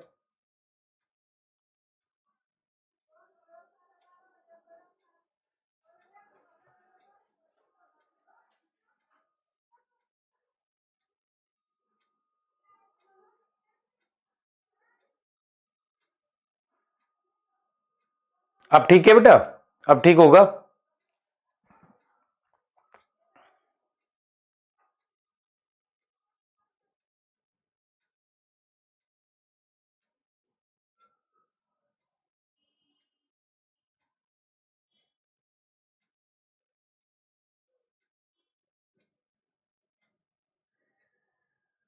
हाँ मैंने क्या बताया आपको, क्या बताया आप देखो, मैंने क्या बताया था, वापसी आ रहा हूं। मैंने आपको ये बताया था डिवाइडिंग सेल जो होते हैं वो इलोंगेट करते हैं और उसके बाद क्या बनाते हैं, मैच्योर सेल बनाते हैं। मैच्योर सेल कैसे हो सकते हैं, पैरेनकाइमा, कोलेनकाइमा, स्क्लेरेनकाइमा। यहां तक ठीक है, क्लियर हो गई बात। पैरेनकाइमा, कोलेनकाइमा, स्क्लेरेनकाइमा हो सकते हैं। आगे जाओ, आगे जाओ। मैंने आपको ये बोला कि डिवाइडिंग सेल जो होता है बेटा, उससे आप परमानेंट सेल का एक एग्जांपल देखो, रूट सेल। रूट सेल एक लिविंग सेल है ना, रूट सेल क्या है, एक लिविंग सेल है। मैं रिपीट कर रहा हूं बेटा, मैं रिपीट कर रहा हूं, रूट सेल एक लिविंग सेल है आपके पास। तो मैं लिविंग सेल बना सकता हूं जो एक परमानेंट सेल है। मैं डिफरेंशिएशन कर कर मैं एक ऐसा सेल बना सकता हूं जो डेड सेल है। मेरा पॉइंट यह है कि मेरिस्टेम, मेरिस्टेम का मतलब होता है डिवाइडिंग सेल। डिवाइडिंग सेल से आप परमानेंट सेल बना सकते हो। वो परमानेंट सेल लिविंग भी हो सकता है, डेड भी हो सकता है, प्लांट की नीड से। अगर मुझे रूट की एपिडर्मिस बनानी है तो मैं लिविंग सेल बनाऊंगा जिसके पास रूट एयर होगा। मेरे पास अगर ट्रैकीड बनाना है पानी के ट्रांसपोर्ट के लिए तो मैं डेड सेल भी बना सकता हूं। डेड सेल का नाम क्या है? ट्रैकीड। उसके अंदर की जगह खाली होती है, वहां से पानी का ट्रांसपोर्ट होता है। तो उसके लिए मुझे क्या डिपॉजिट करना पड़ता है? लिग्निन। लिग्निन एक केमिकल होता है जो ट्रैकीड और वेसल को स्ट्रांग बनाता है। लिग्निन डिपॉजिट करना पड़ता है। तो मैं क्या कर सकता हूं? मैं सिंपल आपको ये समझा रहा हूं। What is meaning of differentiation? Differentiation का मतलब है किसी भी डिवाइडिंग सेल्स को परमानेंट सेल, जिनसे पता चले इनका रोल फिक्स है, उसमें कन्वर्ट करना, उसे हम क्या बोलते हैं? डिफरेंशिएशन बोलते हैं। और वो परमानेंट सेल कैसा हो सकता है? वो परमानेंट सेल हमारे पास लिविंग भी हो सकता है, डेड भी हो सकता है, डिपेंडिंग ऑन नीड। जाइलम में मुझे डेड सेल बनाने पड़ सकते हैं। क्या यहां तक क्लियर है बेटा? Tracheids are non living because they don't have cytoplasm. एक बच्चा पूछ रहा है ट्रैकिड नॉन लिविंग क्यों? क्योंकि साइटोप्लाज्म नहीं है। क्लियर? यहां तक क्लियर होना चाहिए बेटा।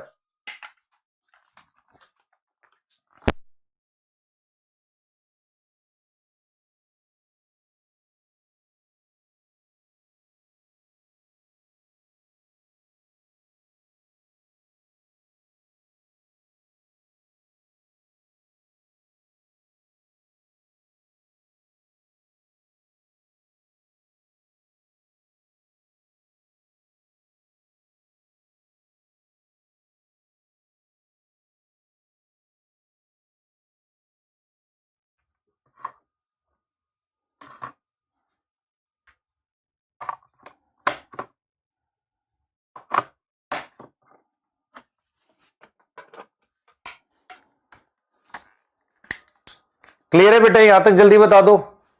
लैग नहीं है कुछ भी। क्लियर है? यहां तक समझ में आ गई? बेटा एक बार अपनी एनसीईआरटी चेक करो, क्या आपको वहां लिग्निन वाले सेल लिखे हुए हैं? आप देख लो खुद से डिफरेंशिएशन में, उसमें लिखा हुआ है कि हम लिग्निन भी डिपॉजिट करते हैं। तो ये मैंने डिफरेंशिएशन बता दी। क्या आप मेरे आंसर दे सकेंगे? What is meaning of differentiation? Differentiation का मतलब है किसी भी डिवाइडिंग सेल से परमानेंट सेल बनाना, और परमानेंट सेल जो मैं बनाता हूं वो परमानेंट सेल लिविंग और डेड हो सकता है जरूरत के हिसाब से। यहां तक क्लियर होना चाहिए बेटा, कोई बफरिंग नहीं है। आप ध्यान से सुनो। अब मैं आपसे यहां पर क्या बताने जा रहा हूं, सुन लो ध्यान से। मैं आपसे यहां पर क्या बताने जा रहा हूं। हमारे पास मेरिस्टेम की टाइप होती है, ध्यान से सुनना। हमारे पास टाइप ऑफ मेरिस्टेम होती है। मेरिस्टेम क्या होते हैं? डिवाइडिंग सेल होते हैं। एक होती है प्राइमरी मेरिस्टेम और एक होती है सेकेंडरी। एक समझदार बच्चा डेफिनेशन ऐसे बताएगा कि प्राइमरी मेरिस्टेम पहली मेरिस्टेम होती है और जो प्राइमरी से बनती है वो सेकेंडरी होती है। गलत है ये। प्राइमरी मेरिस्टेम का मतलब ये होता है कि जैसे आपके पास ये सीड है, ध्यान से देखो बेटा, सीड है। इस सीड के अंदर अगर आपको पता हो एक एम्ब्रियो नाम का प्राणी होता है, एम्ब्रियो जैसी चीज होती है, दिस इज एम्ब्रियो। ये सीड के अंदर है। इस एम्ब्रियो में डिवाइडिंग सेल्स होते हैं। इस एम्ब्रियो में हमारे पास क्या होते हैं? डिवाइडिंग सेल्स होते हैं। तो ये जो डिवाइडिंग सेल्स होते हैं, यही डिवाइडिंग सेल प्लांट में आगे जाकर प्रेजेंट होते हैं। तो वो डिवाइडिंग सेल जो एम्ब्रियो में थे और प्लांट में प्रेजेंट होते हैं बाद में, उसे प्राइमरी मेरिस्टेम कहते हैं। तो व्हाट इज प्राइमरी मेरिस्टेम? जो स्टार्टिंग से प्रेजेंट होती है। इसका मतलब होता है मेरिस्टेम वो होगी which was present from starting. अब यहां पर कुछ ऐसा समझने का नहीं है। प्रेजेंट फ्रॉम स्टार्टिंग, जो स्टार्टिंग से प्रेजेंट हो उसे हम क्या बोलते हैं? प्राइमरी मेरिस्टेम कहते हैं। जिस बच्चे को नहीं समझ आया रिपीट करता हूं।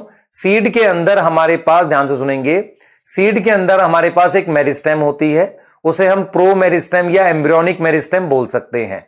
उस मेरिस्टेम से जो मेरिस्टेम बनती है, मतलब हमारे पास प्लांट के अंदर स्टार्टिंग से जो मेरिस्टेम होती है, डिवाइडिंग सेल्स होते हैं स्टार्टिंग से, जब से प्लांट बना, उसे हम प्राइमरी मेरिस्टेम कहते हैं। उसे हम क्या कहते हैं? प्राइमरी मेरिस्टेम कहते हैं। क्लियर है? प्राइमरी मेरिस्टेम कहते हैं। वो प्राइमरी मेरिस्टेम होती है। अब प्राइमरी मेरिस्टेम हमें प्लांट में कहां दिखेगी? टिप पर दिखती है। तो ये जो एपिकल मेरिस्टेम है, एपिकल का मतलब होता है, एपिकल मेरिस्टेम का मतलब होता है जो टॉप पर है प्लांट के, वो प्राइमरी होती है। क्या होती है?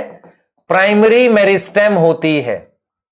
आपको समझ आ रहा है? प्राइमरी मेरिस्टेम होती है। अब दूसरा सुनो ध्यान से, this is primary meristem. Secondary meristem क्या होती है जरा देखेंगे। सेकेंडरी मेरिस्टेम क्या होती है जरा समझो ध्यान से। हमारे पास क्या होता है, एक प्लांट की मान लो ऊंचाई बढ़ गई, इतनी हाइट हो गई, ध्यान से सुनो, एक प्लांट की इतनी हाइट हो गई, अब उसको लगा कि अब मुझे अपनी मोटाई बढ़ानी चाहिए, तो प्लांट के अंदर के सारे सेल अभी परमानेंट सेल हैं। परमानेंट सेल का मतलब या तो पैरेन्काइमा होंगे या कॉलेनकाइमा होंगे या स्क्लेरेन्काइमा होंगे। मैंने कहा कि प्लांट की अब एक हाइट आ गई है, उसके बाद उसके अंदर के सारे सेल अभी परमानेंट सेल हैं। प्लांट को लगा कि अब मुझे अपनी मोटाई बढ़ानी चाहिए, तो उसने क्या किया, कुछ परमानेंट सेल्स को वापसी कन्वर्ट कर दिया डिवाइडिंग में। जब कोई परमानेंट सेल दोबारा डिवाइडिंग में कन्वर्ट होता है तो जो मेरिस्टेम बनती है वो सेकेंडरी बनती है। आप में से बच्चे क्या करते हैं, प्राइमरी से बनी हुई मेरिस्टेम को सेकेंडरी कहते हैं? नहीं, प्राइमरी से तो परमानेंट सेल्स बनते हैं जिसे डिफरेंशिएशन कहते हैं। जब भी मेरे पास प्लांट के किसी हिस्से में दोबारा ग्रोथ कराई जाती है, जैसे मान लो ये स्टेम है, इस स्टेम की जो ग्रोथ होनी थी हो गई, अगर मैं इसके अंदर इसकी चौड़ाई बढ़ाना चाहूं तो इसके अंदर के कुछ परमानेंट सेल, सारे नहीं, कुछ परमानेंट सेल दोबारा से डिवाइडिंग हो जाएंगे। उस प्रोसेस को तो डी डिफरेंशिएशन कहते हैं और उस मेरिस्टेम को हम क्या बोलते हैं, सेकेंडरी मेरिस्टेम। तो मेरे पास आप ये समझो, ये आपके पास स्टेम है, दिस इज स्टेम, इस स्टेम के अंदर ये परमानेंट सेल हैं, दीज आर परमानेंट सेल, ये हमारे पास परमानेंट सेल है। और इस परमानेंट सेल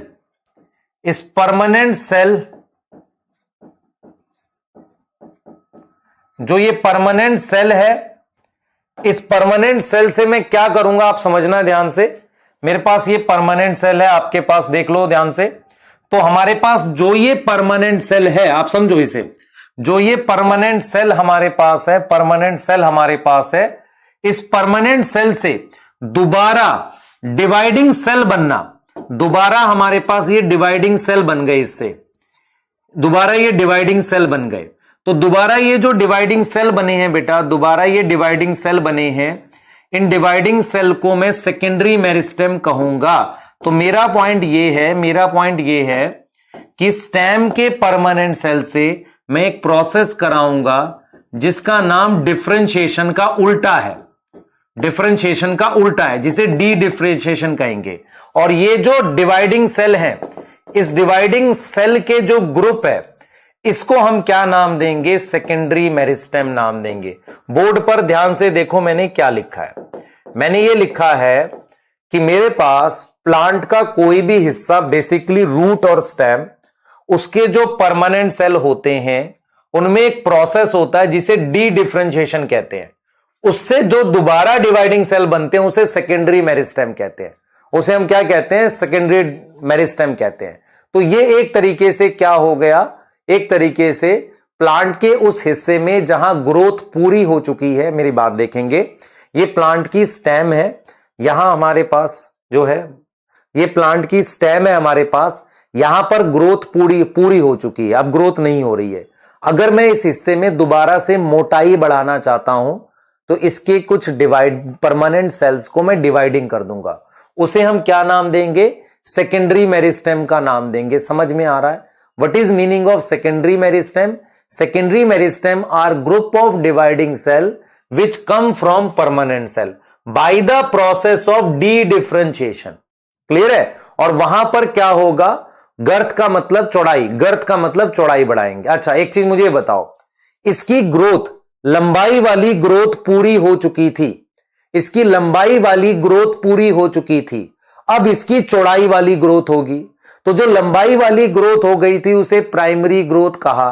तो सेकेंडरी मेरिस्टेम के सेल डिवाइड करेंगे, तो जब अब इसमें ग्रोथ कराएंगे तो उसे क्या बोलेंगे हम, सेकेंडरी ग्रोथ बोलेंगे। क्या यह समझ आ रहा है? क्लियर है बेटा? क्लियर है? मेरी बात सुन लो ध्यान से, आपको समझ आना चाहिए व्हाट इज सेकेंडरी ग्रोथ। अगर मेरे पास ये स्टेम है, इस स्टेम की प्राइमरी ग्रोथ पूरी हो चुकी है, प्राइमरी ग्रोथ मतलब लंबाई पूरी हो चुकी है, अब मैं इसकी चौड़ाई बढ़ा रहा हूं तो उसे सेकेंडरी ग्रोथ कहेंगे। सेकेंडरी ग्रोथ कराने के लिए मुझे सेल्स चाहिए ना, वो सेल्स कौन बना के देगा, ये डिवाइडिंग सेल बना के देगा। तो हम ये बोलेंगे कि सेकेंडरी ग्रोथ कौन कराता है? सेकेंडरी मेरिस्टेम कराता है। क्लियर है? सही है। तो अगर ये एपिकल मेरिस्टेम लेंथ बढ़ा रही है तो ये प्राइमरी ग्रोथ करा रही है, ये लेंथ बढ़ा रही है, प्राइमरी ग्रोथ करा रही है। तो आपको ये चीज क्लियर होना चाहिए, आपको क्लियर होना चाहिए कि what is meaning of D differentiation. ये स्लाइड पर कुछ पूछना है किसी को?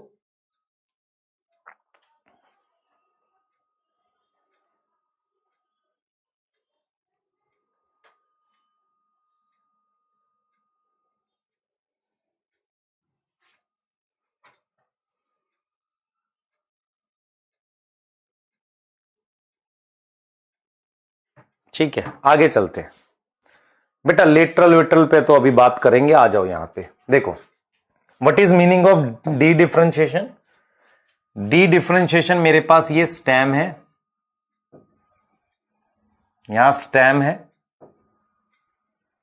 ठीक है, यहां स्टेम है। ध्यान देंगे सभी बच्चे, डी डिफरेंशिएशन का मतलब समझ लो। मैंने यहां पर ये स्टेम बना दी है, स्टेम की सबसे बाहर वाली लेयर में सिर्फ कुछ ही सेल्स बनाऊंगा। सबसे बाहर वाली लेयर को एपिडर्मिस कहते हैं। उसके बाद ये है, इसको एंडोडर्मिस कहते हैं। यहां पर जो सेल्स होते हैं वो एक परमानेंट सेल्स हैं, ध्यान से समझेंगे। यहां पर जो सेल्स हैं उन्हें परमानेंट सेल्स कहते हैं। ये जो परमानेंट सेल है इनका नाम कॉर्टेक्स रखा जाता है, जो किसके किसके बीच में है? इसके इसके बीच में। This layer is known as endodermis. इस लेयर का नाम एंडोडर्मिस है। तो इसके बीच में जो सेल्स हैं वो कॉर्टेक्स के सेल्स हैं। अब कॉर्टेक्स के सेल्स की मैंने डी डिफरेंशिएशन करी, ध्यान से देखेंगे। कॉर्टेक्स के सेल की मैंने क्या करी? डी डिफरेंशिएशन, मतलब मैंने डिवाइडिंग सेल्स बनाए। तो मैंने जो डिवाइडिंग सेल्स बनाए वो ये बन गए, ये ऐसे लेयर में बन जाएंगे। These are dividing cells, permanent cell से बने हुए डिवाइडिंग सेल है, और पूरा ऐसे सर्कल में बनेंगे इस तरीके से। ये डिवाइडिंग सेल्स हैं बेटा, दिस इज डिवाइडिंग सेल। तो डिवाइडिंग सेल पूरा ऐसे सर्कल में बनेंगे। किससे बने हैं? इन सेल से बने, इन सेल से। ये जो सेल्स हैं इनसे बने हैं। तो इससे मेरे पास जो मेरिस्टेम बनी, इसका नाम कॉर्क कैम्बियम है। देखो कॉर्क कैम्बियम कैसे बनी है, आप देख लो ध्यान से। कॉर्टेक्स परमानेंट सेल है, इसकी डी डिफरेंशिएशन से मेरे पास जो मेरिस्टेम बनी वो कॉर्क कैम्बियम है। तो कॉर्क कैम्बियम क्या है? It is a secondary meristem. कौन सी मेरिस्टेम है? सेकेंडरी मेरिस्टेम है। किसकी डी डिफरेंशिएशन से बनी है? किसकी डी डिफरेंशिएशन से बनी है? कॉर्टेक्स की। ध्यान रखो इसे बेटा, कॉर्टेक्स की डी डिफरेंशिएशन से सेकेंडरी मेरिस्टेम आई है जिसका नाम कॉर्क कैम्बियम है। अब ये आपके पास, ध्यान देंगे, ये आपके पास जाइलम फ्लोएम होता है ऐसे। ये आपके पास यहां पर जाइलम फ्लोएम होता है, ये देखो ध्यान से, जाइलम फ्लोएम होता है। मैं लिख देता हूं यहां पर, this is something which is xylem and phloem. बना देते हैं एक बार, देखें सब लोग बहुत ध्यान से। दिस इज फ्लोएम बाहर, जाइलम अंदर, ऐसे बना देते हैं। फ्लोएम बाहर, जाइलम अंदर। फ्लोएम जाइलम, बाहर अंदर मतलब आउटर साइड जाइलम। हमारे पास क्या है? यहां पर भी डिवाइडिंग सेल्स हैं, सॉरी यहां पर परमानेंट सेल्स हैं, यहां सब जगह। इन परमानेंट सेल्स को हम नाम देते हैं, यहां परमानेंट सेल्स हैं बेटा, इन परमानेंट सेल्स को हम नाम देते हैं मेडुलरी रेज। क्या नाम देते हैं? मेडुलरी रेज, है ना। और उससे हम क्या करेंगे? उसकी भी क्या करेंगे? डी डिफरेंशिएशन करेंगे, परमानेंट सेल से डिवाइडिंग सेल बनाएंगे। तो मेरे पास कौन सी लेयर आएगी? देख लो, मेरे पास डिवाइडिंग सेल की जो लेयर आएगी वो ऐसे आएगी। यहां पर देखो, इस तरीके से डिवाइडिंग सेल की लेयर बन जाएगी ऐसे पूरी सर्कल में। इस तरीके से सर्कल में पूरी लेयर बन जाएगी ये ऐसे। तो इस लेयर का नाम जो डिवाइडिंग सेल की है, इसका नाम वास्कुलर कैम्बियम रखा जाएगा। क्या रखा जाएगा? Vascular cambium. तो आपको यह समझ में आना चाहिए कि सेकेंडरी मेरिस्टेम के 2 एग्जाम्पल आपको बताए हैं हमने। वास्कुलर कैम्बियम, ठीक है, जो कौन सी मेरिस्टेम है? सेकेंडरी मेरिस्टेम है। कौन सी मेरिस्टेम है? सेकेंडरी मेरिस्टेम है। क्या आपको यह समझ में आ रहा है? मैंने आपको क्या पढ़ाया है? Process D differentiation. ये मेरे पास स्टेम है, तो स्टेम की चौड़ाई बढ़ाने के लिए 2 डिवाइडिंग सेल की लेयर बनती है। वो किस सेल से बनती है? बाहर वाली बनती है कॉर्टेक्स से। कॉर्टेक्स कहां होते हैं? इन दोनों के बीच में परमानेंट सेल होते हैं कॉर्टेक्स। उन परमानेंट सेल से एक पूरी लेयर बनती है डिवाइडिंग सेल की, उसे हमने कॉर्क कैम्बियम बोला है।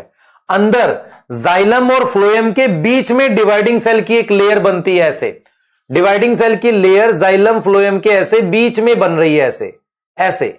इसको हमने क्या नाम दिया है? Vascular cambium. दोनों सेकेंडरी मेरिस्टेम है। तो अगर आपसे पूछा जाए, ध्यान से सुने, अगर आपसे पूछा जाए व्हाट इज डी डिफरेंशिएशन, तो आप कहेंगे किसी प्रकार के परमानेंट सेल्स का दोबारा डिवाइडिंग होना। ये डी डिफरेंशिएशन कहां होती है? रूट में, स्टेम में, लीफ में। क्या लीफ की कभी मोटाई बढ़ती है? नहीं, सिर्फ रूट और स्टेम में होती है। तो रूट और स्टेम में कुछ खास तरह के सेल्स जो कि एक परमानेंट सेल थे, डिफरेंशिएशन का प्रोडक्ट थे, वो क्या बना देते हैं? वो दोबारा डिवाइडिंग सेल बना देते हैं। ठीक है, क्लियर? बताऊंगा बेटा, इंट्रा बताऊंगा। दोबारा डिवाइडिंग सेल बना देते हैं, उन्हें हम क्या बोलते हैं? कॉर्क कैम्बियम और वास्कुलर कैम्बियम। कॉर्टेक्स से क्या बनती है? Cork cambium. और मेडुलरी रेज से क्या बनती है? मेडुलरी रेज क्या होती है? यहां पर परमानेंट सेल्स होते हैं, उन परमानेंट सेल की डी डिफरेंशिएशन से वास्कुलर कैम्बियम बनती है। इतना सेल समझ में आ रहा है? परमानेंट सेल डिवाइड नहीं करते, परमानेंट सेल डिवाइडिंग सेल में कन्वर्ट होते हैं। क्लियर है? हां,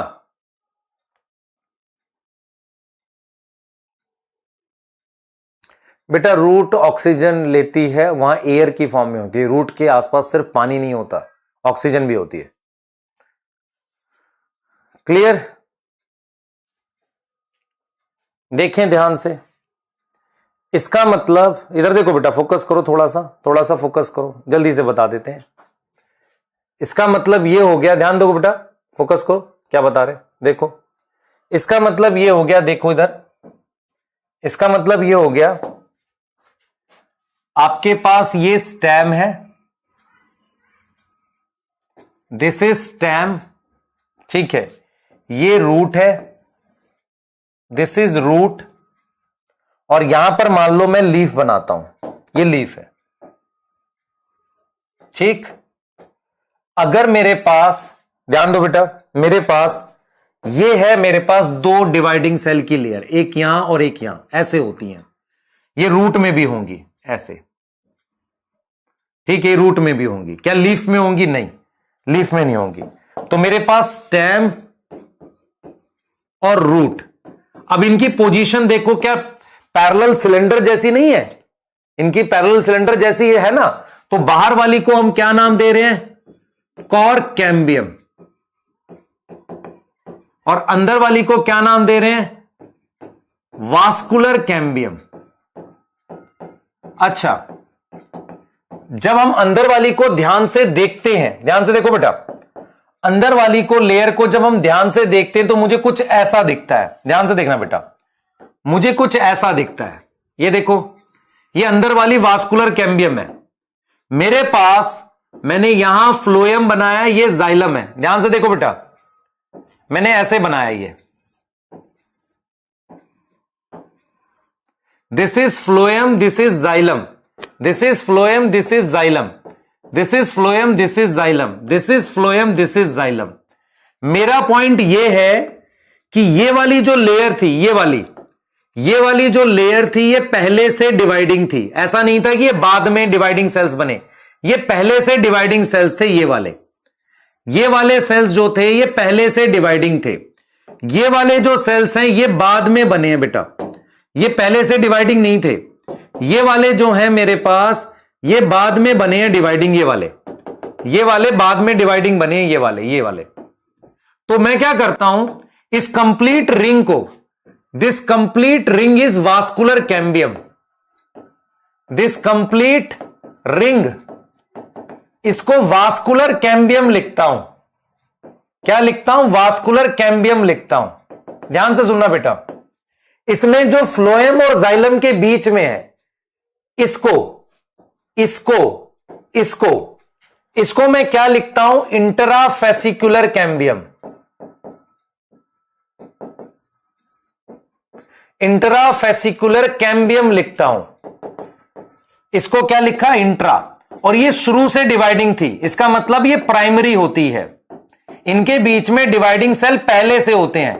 ये वाला मेडुलरी रेस से बना है, इसे फेसिकुलर कैम्बियम कहते हैं।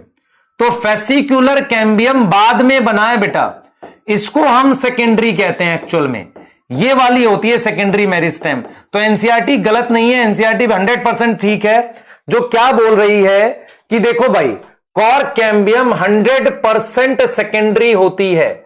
उसके सारे सेल कैसे बनते हैं? मतलब डी डिफरेंशिएशन से बनते हैं। वास्कुलर कैम्बियम में सम सेल्स प्राइमरी है, जो मैं किसकी बात कर रहा हूं?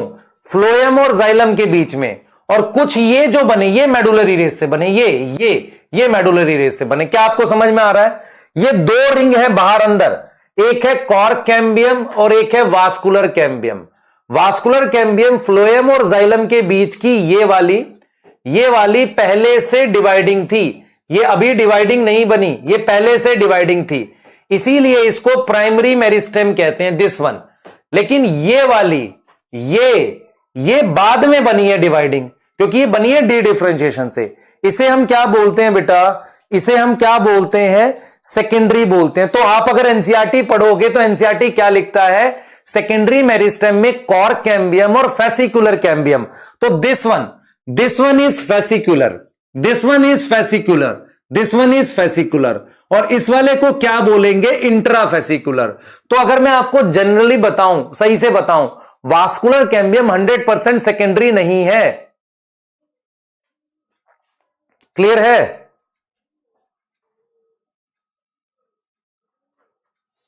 क्लियर? जल्दी बताओ बेटा। ठीक है, लैगिंग नहीं हो रहा, झूठ मत बोलो। डिफरेंशिएशन समझ आया? परमानेंट सेल बनाना। डी डिफरेंशिएशन समझ में आया? डी डिफरेंशिएशन समझ में आया? बताओ जल्दी से, डी डिफरेंशिएशन समझ में आया नहीं आया? बोलो जल्दी। डी डिफरेंशिएशन ये है कि दोबारा डिवाइडिंग सेल बनाना। ठीक है, क्लियर? हाँ, आगे आ जाओ। बिल्कुल बढ़िया। तो आपके पास कौन सी कैम्बियम, कौन सी वाली? इंटर या बेसिकली फेसिकुलर, ये सेकेंडरी है। तो आपको क्लियर होना चाहिए व्हाट इज सेकेंडरी मेरिस्टेम। अगर मैं आपसे बेटा, अब आप देखो ध्यान से, अगर आपको ये बात समझ में आ गई है तो अब आप रीडिफरेंशिएशन समझो क्या होता है। ध्यान से देखो, रीडिफरेंशिएशन क्या होता है, ध्यान से देखो। एक थोड़ा बड़ा डायग्राम बनाते हैं। मान लो ये स्टेम है, ध्यान से देखना, पूरा बोर्ड यूज कर रहा हूं ताकि आपको अच्छे से दिखे। बोर्ड यूज कर रहा हूं। आपको पता है मैंने क्या करा है? एक लेयर है ये endodermis, this one is epidermis, ये एपिडर्मिस है, ठीक है, and this layer is endodermis, ये एंडोडर्मिस है। बेटा पूरा बोर्ड यूज कर रहा हूं ताकि आपको रीडिफरेंशिएशन बता सकूं। मैं क्या बता रहा हूं? रीडिफरेंशिएशन बता रहा हूं। समझ लो ध्यान से, आपको आ जाएगा, बहुत मुश्किल नहीं है ये। देखो इधर मेरे पास एक डिवाइडिंग सेल की लेयर आपने बनाई है, इसका नाम क्या रखा है आपने? बताओ जल्दी से, इसका नाम क्या रखा है आपने? बताओ जल्दी। इसका नाम आपने रखा है कॉर्क कैम्बियम। यहां देखो, यहां पहले से सेल्स थे, इनको आपने कॉर्टेक्स कहा था, और इस लेयर का नाम कॉर्क कैम्बियम है। कॉर्क कैम्बियम है। मैं ये कह रहा हूं आपसे, ध्यान से सुनेंगे मैं क्या कह रहा हूं। मैं ये कह रहा हूं कि ये जो सेल की लेयर है, दिस लेयर, ये जो सेल की लेयर है बेटा, ये सेल की लेयर है, ये यहां पर सेल की लेयर है जिसे कॉर्क कैम्बियम कह रहे हैं। ये ऐसे और सेल बनाएगी। मान लो इसने और सेल बनाए, ऐसे इसने ऐसे और सेल बनाए, ऐसे और सेल बना दिए और उन सेल्स को परमानेंट करेगी। तो व्हाट इज रीडिफरेंशिएशन? किसी सेकेंडरी मेरिस्टेम से परमानेंट सेल बनना। तो इसने क्या किया बेटा, इसने ऐसे और सेल बनाए, इधर इधर और सेल्स बनाए और उसमें से कुछ सेल्स को परमानेंट करा, मतलब सबको परमानेंट किया। तो देखो इसने क्या किया, इसने जो परमानेंट सेल बनाए उनको येलो से दिखा रहा हूं। बाहर की तरफ उसने कुछ सेल्स बनाए और कुछ अंदर की तरफ परमानेंट सेल बनाए। ये रे अंदर की तरफ परमानेंट सेल बनाए। तो मेरा ये पॉइंट है, व्हाट इज रीडिफरेंशिएशन? What is रीडिफरेंशिएशन? जो सेकेंडरी मेरिस्टेम है उससे परमानेंट सेल बनना। ये परमानेंट सेल का नाम कॉर्क होता है और इसका नाम सेकेंडरी कॉर्टेक्स होता है। सेकेंडरी कॉर्टेक्स, ये मेरे पास सेकेंडरी कॉर्टेक्स क्या है और कॉर्क क्या है, वो इनसे बना है, इनसे बना है। तो मैं आपसे ये कहना चाह रहा हूं कि व्हाट इज रीडिफरेंशिएशन। अगर मैं रीडिफरेंशिएशन आपको बताऊं तो मैं रीडिफरेंशिएशन में क्या बताऊंगा, थोड़ा सा एरिया यूज कर रहे हैं यहां का। रीडिफरेंशिएशन में आपको क्या बताऊंगा कि जो सेकेंडरी मेरिस्टेम है, सेकेंडरी मेरिस्टेम डिवाइड करेगी और ज्यादा सेल बनाएगी, मोर सेल, और वो सेल क्या हो जाएंगे, सेल बिकम परमानेंट। सेल क्या हो जाएंगे, परमानेंट हो जाएंगे। और ऐसे परमानेंट सेल के नाम है बेटा। कॉर्क कैम्बियम क्या बना रही है, देखो ध्यान से। What cork cambium is producing, हम दो थी ना हमारे पास, एक थी कॉर्क कैम्बियम। तो कॉर्क कैम्बियम क्या है, सेकेंडरी मेरिस्टेम, उससे हमारे पास क्या बना, कॉर्क, और क्या बना, सेकेंडरी कॉर्टेक्स। ये नाम है सिर्फ आपके लिए, पढ़ेंगे इसको डिटेल में। मैंने यहां कौन सा प्रोसेस किया, रीडिफरेंशिएशन किया। तो रीडिफरेंशिएशन इज नथिंग बट डिफरेंशिएशन। पर रीडिफरेंशिएशन डिफरेंशिएशन से कैसे अलग है? डिफरेंशिएशन वैसे प्राइमरी मेरिस्टेम की होती है, रीडिफरेंशिएशन किसकी होती है बेटा? Tomorrow is not of, extra पढ़ाऊंगा, दिमाग में रख लो अपने। कुछ लिख रहे हैं, मैं पहले बता रहा हूं। रीडिफरेंशिएशन किसकी होती है बेटा? देखो, डिफरेंशिएशन किसकी होती है, प्राइमरी मेरिस्टेम की होती है। रीडिफरेंशिएशन किसकी होती है, सेकेंडरी मेरिस्टेम की। ये देख लो बेटा, आगे आ जाओ, इधर देखो। अब ये तुम्हारे पास वास्कुलर कैम्बियम थी, दिस वाज वास्कुलर कैम्बियम, और यहां पर तुम्हारे पास फ्लोएम था और इधर जाइलम था। इधर तुम्हारे पास क्या था बेटा, फ्लोएम और जाइलम था। इधर तुम्हारे पास फ्लोएम और जाइलम था। आपने क्या किया, इससे जो परमानेंट सेल बनाए, इधर ऐसे परमानेंट सेल बना दिए, इससे परमानेंट सेल बनाए सेकेंडरी मेरिस्टेम से, अंदर और बाहर की तरफ ऐसे, इधर ऐसे। ये जो परमानेंट सेल बनाए, कैसे बनाए, ऐसे ही, पहले डिवाइड करेगी फिर परमानेंट सेल बनाएगी। तो ये वाला जो परमानेंट सेल बना, ये वाला जो फ्लोएम के पास बना, इसे हमने लिख दिया सेकेंडरी फ्लोएम। सेकेंडरी फ्लोएम क्यों? क्योंकि सेकेंडरी मेरिस्टेम से बना है। और जो जाइलम के पास बना उसको हमने सेकेंडरी जाइलम लिख दिया। तो अगर आप ध्यान से देखो, this is secondary phloem, this is secondary xylem. तो इसका मतलब अगर मैं बात करूं वास्कुलर कैम्बियम्स की, तो वास्कुलर कैम्बियम क्या बनाएगी, वास्कुलर कैम्बियम ने क्या बनाया बेटा, सेकेंडरी जाइलम और सेकेंडरी फ्लोएम। तो ये मेरे पास किसका प्रोडक्ट है, रीडिफरेंशिएशन का। क्या आपको क्लियर है? कॉर्क कैम्बियम बनाएगी कॉर्क और secondary cortex, this vascular cambium बनाएगी सेकेंडरी जाइलम, सेकेंडरी फ्लोएम। इतनी चीज समझनी है हमने, क्लियर है? बोलो, क्लियर है? रीडिफरेंशिएशन से डेड सेल बन सकता है, this is dead, cork dead होती है, बन सकता है। सेकेंडरी कॉर्टेक्स लिविंग है। खुद देखो, सेकेंडरी जाइलम, सेकेंडरी फ्लोएम में भी तो वेसल्स वगैरह होते हैं ना जाइलम में, वो भी डेड होंगे। क्लियर? बेटा मेरी बात सुनो, ये है तुम्हारे पास वास्कुलर कैम्बियम, तो जो फ्लोएम के पास बनेगी वो सेकेंडरी फ्लोएम होगी, अंदर की तरफ सेकेंडरी जाइलम होगी। ऐसे ही मेरे पास ये कॉर्क कैम्बियम है, बाहर कॉर्क बनेगी और अंदर की तरफ क्या बनेगी, सेकेंडरी कॉर्टेक्स। क्लियर है? अब मैं चाह रहा हूं कि आप मुझे एक टेबल बना के दो, और वो टेबल क्या होगी वो देखो क्या है। ये टेबल आपके काम की है, ये टेबल आपके काम की है बेटा, देखो टेबल आपके काम की है। सबसे पहले ध्यान से सुनना है, सबसे पहले मैंने लिख दिया प्राइमरी मेरिस्टेम, यहां प्राइमरी मेरिस्टेम।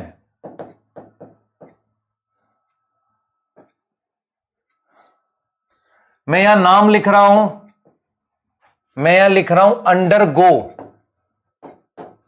और मैं यहां प्रोडक्ट लिख रहा हूं। मैं यहां क्या लिख रहा हूं, प्रोडक्ट। एक टेबल बना रहा हूं, ठीक है, ध्यान देना बेटा। अंडरगो का मतलब होता है अंडरगो प्रोसेस, किस प्रोसेस के अंडरगो जाएगा। आ जाओ, सबसे पहले मैंने नाम लिखा प्राइमरी मेरिस्टेम। तो प्राइमरी मेरिस्टेम कौन से प्रोसेस के अंडरगो जाएगा, डिफरेंशिएशन। क्या बनाएगा, परमानेंट सेल, परमानेंट सेल बनाएगा, जैसे कि epidermis, cortex, primary xylem, primary phloem. ये they all are product of, they all are product of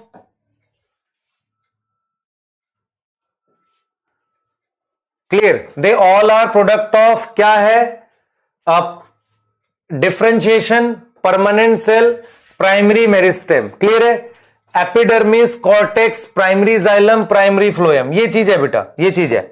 उसके बाद देखो प्राइमरी मेरिस्टेम के बाद हमारे पास आ जाती है, ध्यान दो बेटा, मैं यहां पर लिख रहा हूं permanent cell, permanent cell. Permanent cell में लिखा मैंने कॉर्टेक्स और लिखा मैंने मेडुलरी रेज। इनकी आप क्या करोगे, इनकी आप क्या करोगे, डी डिफरेंशिएशन करोगे। क्या बनेगा बताओ, प्रोडक्ट बताओ जल्दी से, क्या बनेगा। कॉर्टेक्स से क्या बना था, कॉर्क कैम्बियम, मेडुलरी रेस से वास्कुलर कैम्बियम, कौन से वाला, फेसिक्यूलर, ये वाला। आगे आ जाओ, यहां लिखेंगे कॉर्क कैम्बियम,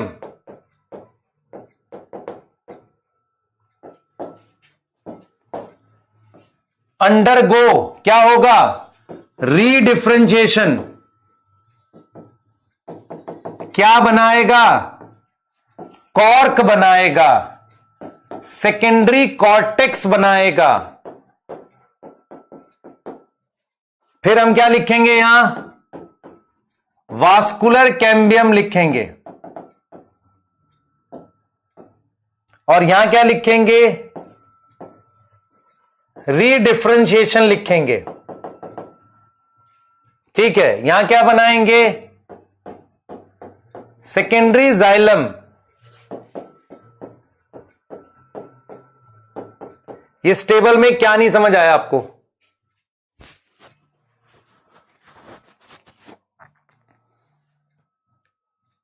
क्लियर है?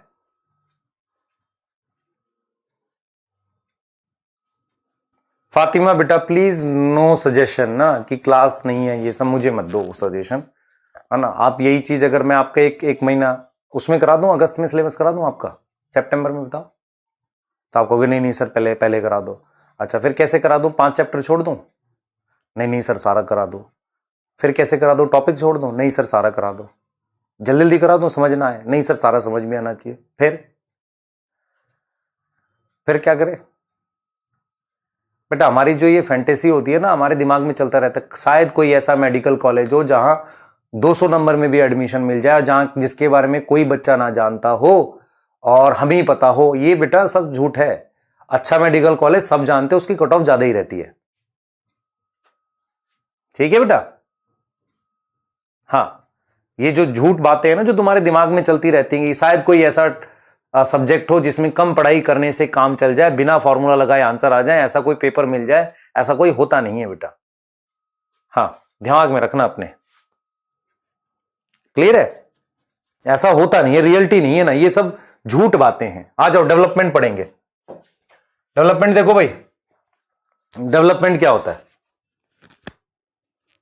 है ना, ये झूठ बातें बेटा, इसको सब कहते हैं मिथ है ना। आप सोचो, मान लो मैं कम पढ़ाऊं, थोड़ा पढ़ाऊं, जल्दी जल्दी पढ़ाऊं, आपको नहीं पता ऑफलाइन में क्या करते हैं बहुत सारे। ये तो पता है ना आपको कि ऑफलाइन में polymer, biomolecule, chemistry in everyday life और बहुत सारे चैप्टर वो सब छोड़ दिए, नहीं कराए।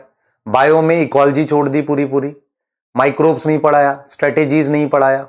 आप बताओ पढ़ाया? और रिप्रोडक्शन इन ऑर्गेनिज्म नहीं पढ़ाया। करते हैं ना ये चीजें। तो फिजिक्स में भी कुछ टॉपिक छोड़ देते हैं जो लगता है कि बच्चा, तो फिर अगर मैं 10-15% सिलेबस छोड़ दूं तो और उससे क्वेश्चन ऐसा नहीं आ रहा है, बिल्कुल आ रहा है। ठीक है, क्लियर है? तो पढ़ लो ना, ध्यान से पढ़ो, कोई दिक्कत नहीं है। डेवलपमेंट सुन लो भाई ध्यान से। तो बेटा हमें ये मत बोलो कि सर ये पढ़, इतना पढ़ो। हमें आप कंटेंट देखो, क्या आपको सारा पढ़ा रहे हैं? यस। सारा समझा रहे हैं? यस। डिटेल पढ़ा रहे हैं? बिल्कुल पढ़ा रहे हैं। तो पढ़ो, क्या हो गया? हाँ, क्लियर है बेटा? हाँ, ये चीज आप देख लो, आपको नहीं पता हो तो बताना मुझे कि क्या क्या छोड़ते हैं। एनसीईआरटी बेटा आप भी देखेंगे, एनसीईआरटी की मैं चैप्टर की अलग रीडिंग दूंगा, जैसे मैंने रेस्पिरेशन इन प्लांट की दी थी। मैं एनसीईआरटी क्लास में कराने की जगह काम करा करूंगा, जब चैप्टर स्टार्ट हुआ करेगा उसके स्टार्टिंग में ही एनसीईआरटी रीड करके एक लेक्चर डाल दिया करूंगा, ताकि आप साथ के साथ देखते रहो और कर सको। क्लियर है? हाँ, ठीक है बेटा, चलो आगे चलते हैं। ठीक है, चलें आगे। हाँ, चलो आगे चल रहे हैं बेटा, डेवलपमेंट के बारे में बात कर रहे हैं। देखो आपको क्या पढ़ा था हमने, हमारे पास क्या होता है बेटा, एक सबसे पहली लाइन तो ये लिख लो, डायरेक्ट क्वेश्चन आएगा नीट में, ग्रोथ प्लस डिफरेंशिएशन।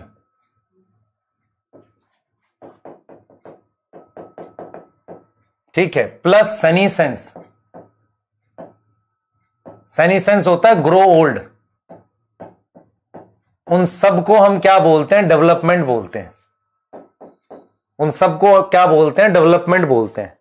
ठीक है, क्लियर है बेटा?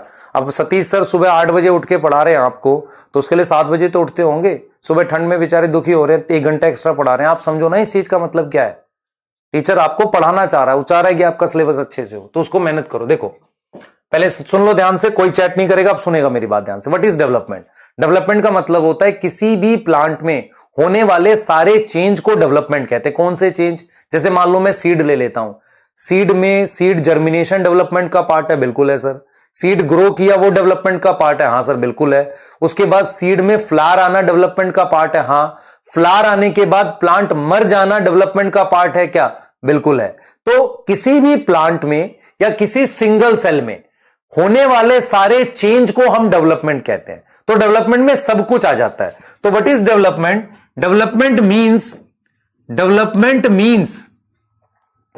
मीन्स all change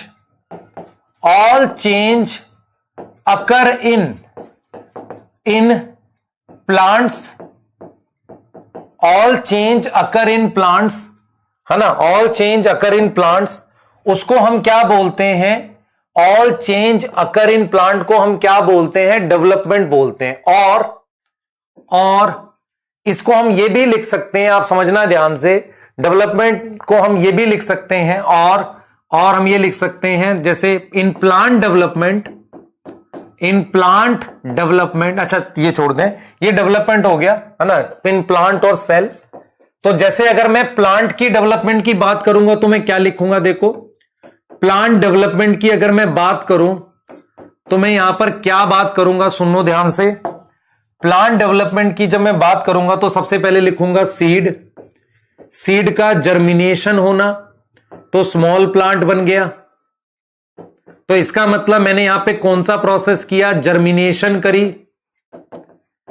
फिर मैंने स्मॉल प्लांट से बड़ा प्लांट बना दिया, लार्ज प्लांट बन गया। लार्ज प्लांट का मतलब मैच्योर प्लांट हो सकता है। तो मैंने कौन सी ग्रोथ करी? मैंने यहां पर करी ग्रोथ, ऐसी ग्रोथ जिसमें रूट स्टेम लीफ बढ़ती है, उसे वेजिटेटिव ग्रोथ कहते हैं। आप देख रहे हो what is meaning of vegetative growth. तो सीड को जर्मिनेट किया, छोटा प्लांट आया, वेजिटेटिव ग्रोथ करी, मैच्योर प्लांट आया। फिर मेरे पास रिप्रोडक्टिव फेज हुआ, फ्लावर आ गए, फ्लावर के बाद फ्रूट आ गया, और फ्रूट के बाद सीड आ गया, है ना। इसको हमने क्या बोला बेटा? रिप्रोडक्टिव ग्रोथ बोली या रिप्रोडक्टिव फेज बोला। तो अगर मैं आपसे पूछूं, अच्छा मेरी बात सुनो ध्यान से, सीड बनने के बाद क्या प्लांट मर जाता है? फोकस करो बेटा, फोकस करो। सीड बनने के बाद क्या प्लांट मर जाता है? नहीं मरता। सीड बनने के बाद प्लांट मरता नहीं है सारा। जैसे नीम का पेड़ है, क्या सीड बन के प्लांट मर जाएगा? नहीं। ऐसा प्लांट जो अपने जीवन में बार बार फ्रूट बनाए, सीड बनाता रहे, उसे पॉलीकार्पिक कहते हैं। लेकिन गेहूं का जो पौधा होता है, वो एक बार उसमें सीड या फ्रूट आता है, वो मर जाता है। तो मेरे पास मरने के से पहले वो प्लांट क्या होता है, कुछ ऐसी चीजें शो करता है जिसे सेनीसेंस कहते हैं, बूढ़ा होता है, तो उसे हम सेनीसेंस कहते हैं, सेनीसेंस कहते हैं। तो अगर मैं आपसे कहूं कि प्लांट डेवलपमेंट में क्या क्या चीजें इन्वॉल्व हैं, प्लांट डेवलपमेंट में क्या क्या चीजें इन्वॉल्व हैं, तो आप क्या बोलोगे? आप कहोगे सर देखो प्लांट डेवलपमेंट में क्या क्या आएगा। पहला आएगा सीड जर्मिनेशन आएगी, फिर प्लांट की क्या आएगी बेटा, कौन सी ग्रोथ आएगी? वेजिटेटिव ग्रोथ आएगी। फिर प्लांट की कौन सी ग्रोथ आएगी? रिप्रोडक्टिव ग्रोथ आएगी। और फिर वो बूढ़ा होगा मरने से पहले, रिप्रोडक्टिव ग्रोथ आएगी। और फिर प्लांट थोड़ा मुरझाता है ना, बूढ़ा सा होता है, उसे सेनीसेंस कहते हैं। तो ऐसा होगा। ये सब मेरे पास किस में आएगा? प्लांट डेवलपमेंट में आएगा। समझ में आ रहा है what is meaning of development? तो डेवलपमेंट मींस ग्रोथ। हम ये प्लांट की बात कर रहे हैं। क्लियर है बेटा? क्लियर है? तो सेनीसेंस का मतलब होता है बूढ़ा होना। मैं आपको एक चीज बताता हूं, आप शायद ये बात आराम से समझना। जो 1 साल प्लांट जीते हैं वो सीड बनाकर या फ्रूट बनाकर मर जाते हैं, उन्हें मोनोकार्पिक कहते हैं। लिख लो अगर लिखना चाहो तो, मोनोकार्पिक। ये रिप्रोडक्शन इन ऑर्गेनिज्म में भी पढ़ाऊंगा। कुछ ऐसे प्लांट होते हैं सालों दर फ्रूट बनाते रहते हैं, पॉलीकार्पिक कहते हैं। ये समझ में आ गया? अब मान लो अगर मैं आपसे कहूं कि मुझे डेवलपमेंट बताओ आगे, और डेवलपमेंट बताओ, तो मैं आपको क्या कहूंगा? मैं कहूंगा कि डेवलपमेंट सेल में भी होती है। अगर मैं सिंगल सेल की डेवलपमेंट की बात करूं, मैं सिंगल सेल की डेवलपमेंट की बात करूं, तो उसमें क्या होगा? एनसीईआरटी ने एक डायग्राम दिया है, एनसीईआरटी ने ये सेल बनाया है ऐसे। तो सेल की ग्रोथ होना, सेल का साइज बढ़ गया। अगर साइज इंक्रीज होता है तो उसका प्रोटोप्लाज्म बढ़ता है। ये पढ़ रहे हैं इतने दिन से, प्रोटोप्लाज्म बढ़ रहा है। अगर प्रोटोप्लाज्म बढ़ेगा तो उसे कौन सी ग्रोथ कहेंगे? प्लाज्मेटिक ग्रोथ कहेंगे। उसके बाद क्या होगा? सेल का साइज बढ़ गया। अब यहां पर सेल परमानेंट हो गया। आपको पता है अगर मैंने ये मैच्योर सेल लिखा है तो मैं यहां पर क्या लिख सकता हूं? मैं यहां पर डिफरेंशिएशन लिख सकता हूं। मैं यहां पर क्या लिख सकता हूं? डिफरेंशिएशन लिख सकता हूं। उसके बाद उस मैच्योर सेल के क्या होगा? बूढ़ा होगा, तो उसकी क्या होगी? सेनीसेंस होगी। सेनीसेंस का मतलब होता है बूढ़ा होना। और फिर फाइनली उस सेल की क्या हो जाएगी? डेथ हो जाएगी। ये सब डेथ से पहले ये सारी चीजें डेवलपमेंट में आ रही है। तो सिंगल सेल डेवलपमेंट में क्या क्या आ रहा है आप देखो, प्लाज्मेटिक ग्रोथ आ रही है, प्लाज्मेटिक ग्रोथ आ रही है, उसके साथ डिफरेंशिएशन आ रही है, और इवन सेनीसेंस आ रही है, सेनीसेंस आ रही है। तो आप समझ रहे हैं ग्रोथ और डिफरेंशिएशन ये आ ही रहा है। अच्छा, मैं अगर आपसे बोलूं कि ये सेल दोबारा डिवाइड कर सकता है, बिल्कुल कर सकता है। लेकिन अगर मैच्योर सेल को दोबारा डिवाइड कराना चाहूं तो मैं इस लाइन पर क्या लिखूंगा? सोचो, दिमाग लगाओ। इस लाइन पर मुझे डी डिफरेंशिएशन लिखना चाहिए। अगर मैं किसी मैच्योर सेल को दोबारा डिवाइडिंग सेल में कन्वर्ट करूं तो इस लाइन पर, इस एरो पर मुझे क्या लिखना चाहिए? डी डिफरेंशिएशन लिखना चाहिए। और ये तो नॉर्मल डिवाइडिंग सेल है ना, ये मेरिस्टेम में ऐसा होता है। मेरिस्टेम में क्या होता है? सेल की ग्रोथ होती है फिर डिवाइड करता है, सेल की ग्रोथ होती है फिर डिवाइड करता है, और परमानेंट सेल बनाने के लिए मैच्योर सेल आता है, फिर डेड होता है ऐसे जाके। और डी डिफरेंशिएशन का मतलब आप मैच्योर सेल परमानेंट सेल को वापसी डिवाइडिंग में कन्वर्ट कर सकते हो। क्या आपको समझ आ रहा है?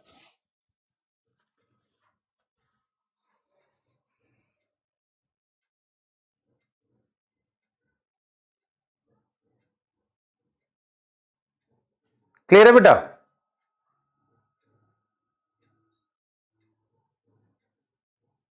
क्लियर? भाई तू किसी से भी पढ़ रहा हो, क्यों लिख रहा है उसमें? पढ़ लेना जिससे पढ़ना है, क्यों परेशान है? XYZ किसी से भी पढ़, क्या फर्क पड़ रहा है? तो सिलेक्शन लेना, डॉक्टर बन है।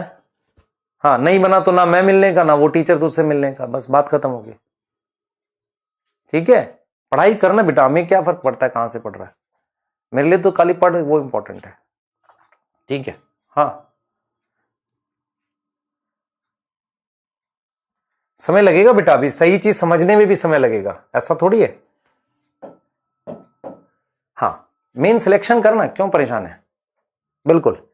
मोनोकार्पिक का मतलब होता है एक बार, है ना, मोनोकार्पिक का मतलब होता है एक बार सीड बनाना। ठीक है, मोनोकार्पिक का मतलब प्लांट एक बार सीड बनाता है। क्लियर? और पॉलीकार्पिक होता है, प्लास्टिसिटी क्वेश्चन आया था नीट 2021, लिख देता हूं, ये नीट 2021 का क्वेश्चन है। प्लास्टिसिटी क्या होता है बेटा, सुन लो ध्यान से। What is plasticity? प्लास्टिसिटी को समझो ध्यान से, फोकस करो, 2-3 मिनट बताऊंगा सिर्फ, ध्यान सुनेंगे बेटा, ध्यान सुनेंगे। प्लान नया टॉपिक नहीं है, उसी के साथ है। प्लास्टिसिटी क्या होता है, आप में से बहुत सारे बच्चे इसको समझेंगे, मैं आपको एक एग्जांपल देता हूं। कभी आपने चने का सीड भिगोया है, चने के सीड को भिगो देते हैं पानी में, अगर आप उस भिगोए सीड को थोड़ा और टाइम तक रखो तो उसमें से एक वो क्या हो जाता है, स्प्राउट आ जाता है, मतलब अंकुरित हो जाता है। ठीक है, उसमें से जो अंकुर निकलता है उसका कलर क्या होता है, व्हाइट होता है।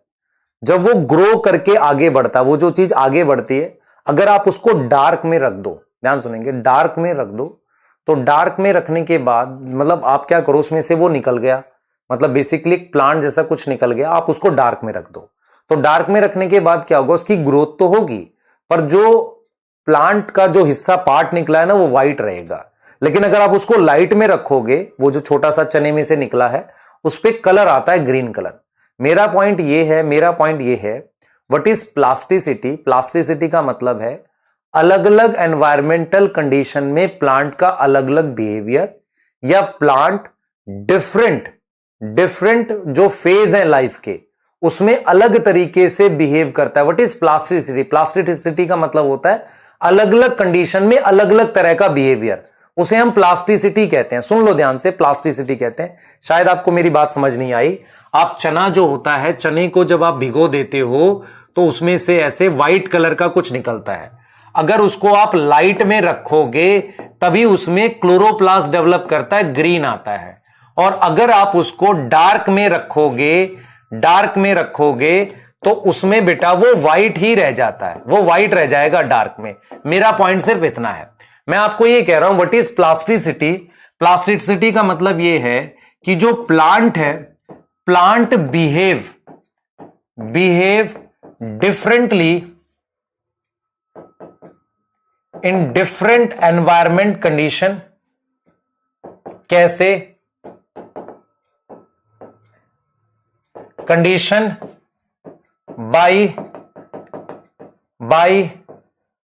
Forming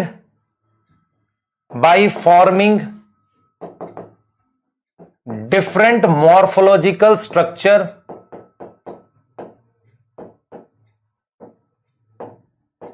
and phases of growth. अलग फेजेस ऑफ ग्रोथ शो करेगा। मतलब मेरा पॉइंट यहां पर सिर्फ इतना है कि प्लांट जो है, प्लास्टिक, मतलब प्लास्टिक क्या होता है, व्हाट इज प्लास्टिक? मोल्ड कर सकते हैं, प्लास्टिक मोल्ड कर सकते हैं ना। प्लास्टिसिटी मतलब है प्लांट का ऐसा बिहेवियर जो कंडीशन के हिसाब से बदल सकता है, या प्लांट कंडीशन के हिसाब से कोई नया स्ट्रक्चर बना सके, उसे प्लास्टिसिटी कहते हैं। प्लास्टिसिटी का मतलब होता है प्लास्टिक बिहेवियर। मैं अगर आपको एग्जांपल बताऊं प्लास्टिसिटी का क्या है, एग्जांपल सुन लो ध्यान से। एग्जाम्पल ऑफ प्लास्टिसिटी, सिर्फ 1-2 मिनट लूंगा। Example of plasticity is first है इटियोलेशन।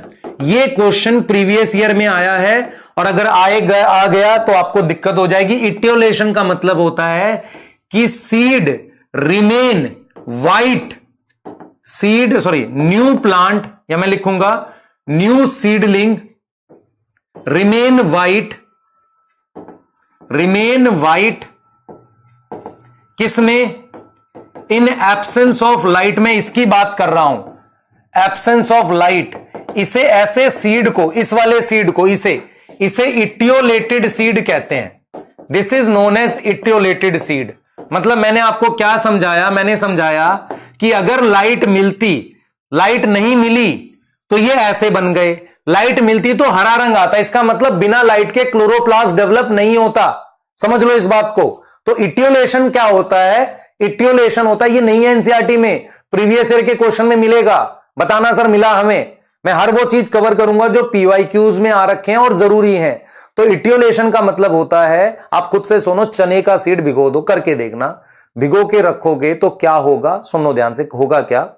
उसमें व्हाइट कलर का स्ट्रक्चर आएगा। अगर आप उसको अंधेरे में छोड़ दोगे तो एक तो उसकी लेंथ बहुत ज्यादा खिंच जाएगी, दूसरा वो व्हाइट ही रह जाएगा। लेकिन अगर आप उसको लाइट में लाओगे तो ही क्लोरोफिल डेवलप होगा। तो इटियोलेशन क्या है? एग्जाम्पल है प्लास्टिसिटी का। मतलब यहां पर क्या किया? प्लांट ने शो किया, plant show different behaviour, plant show different behaviour in light and without light, light and without light.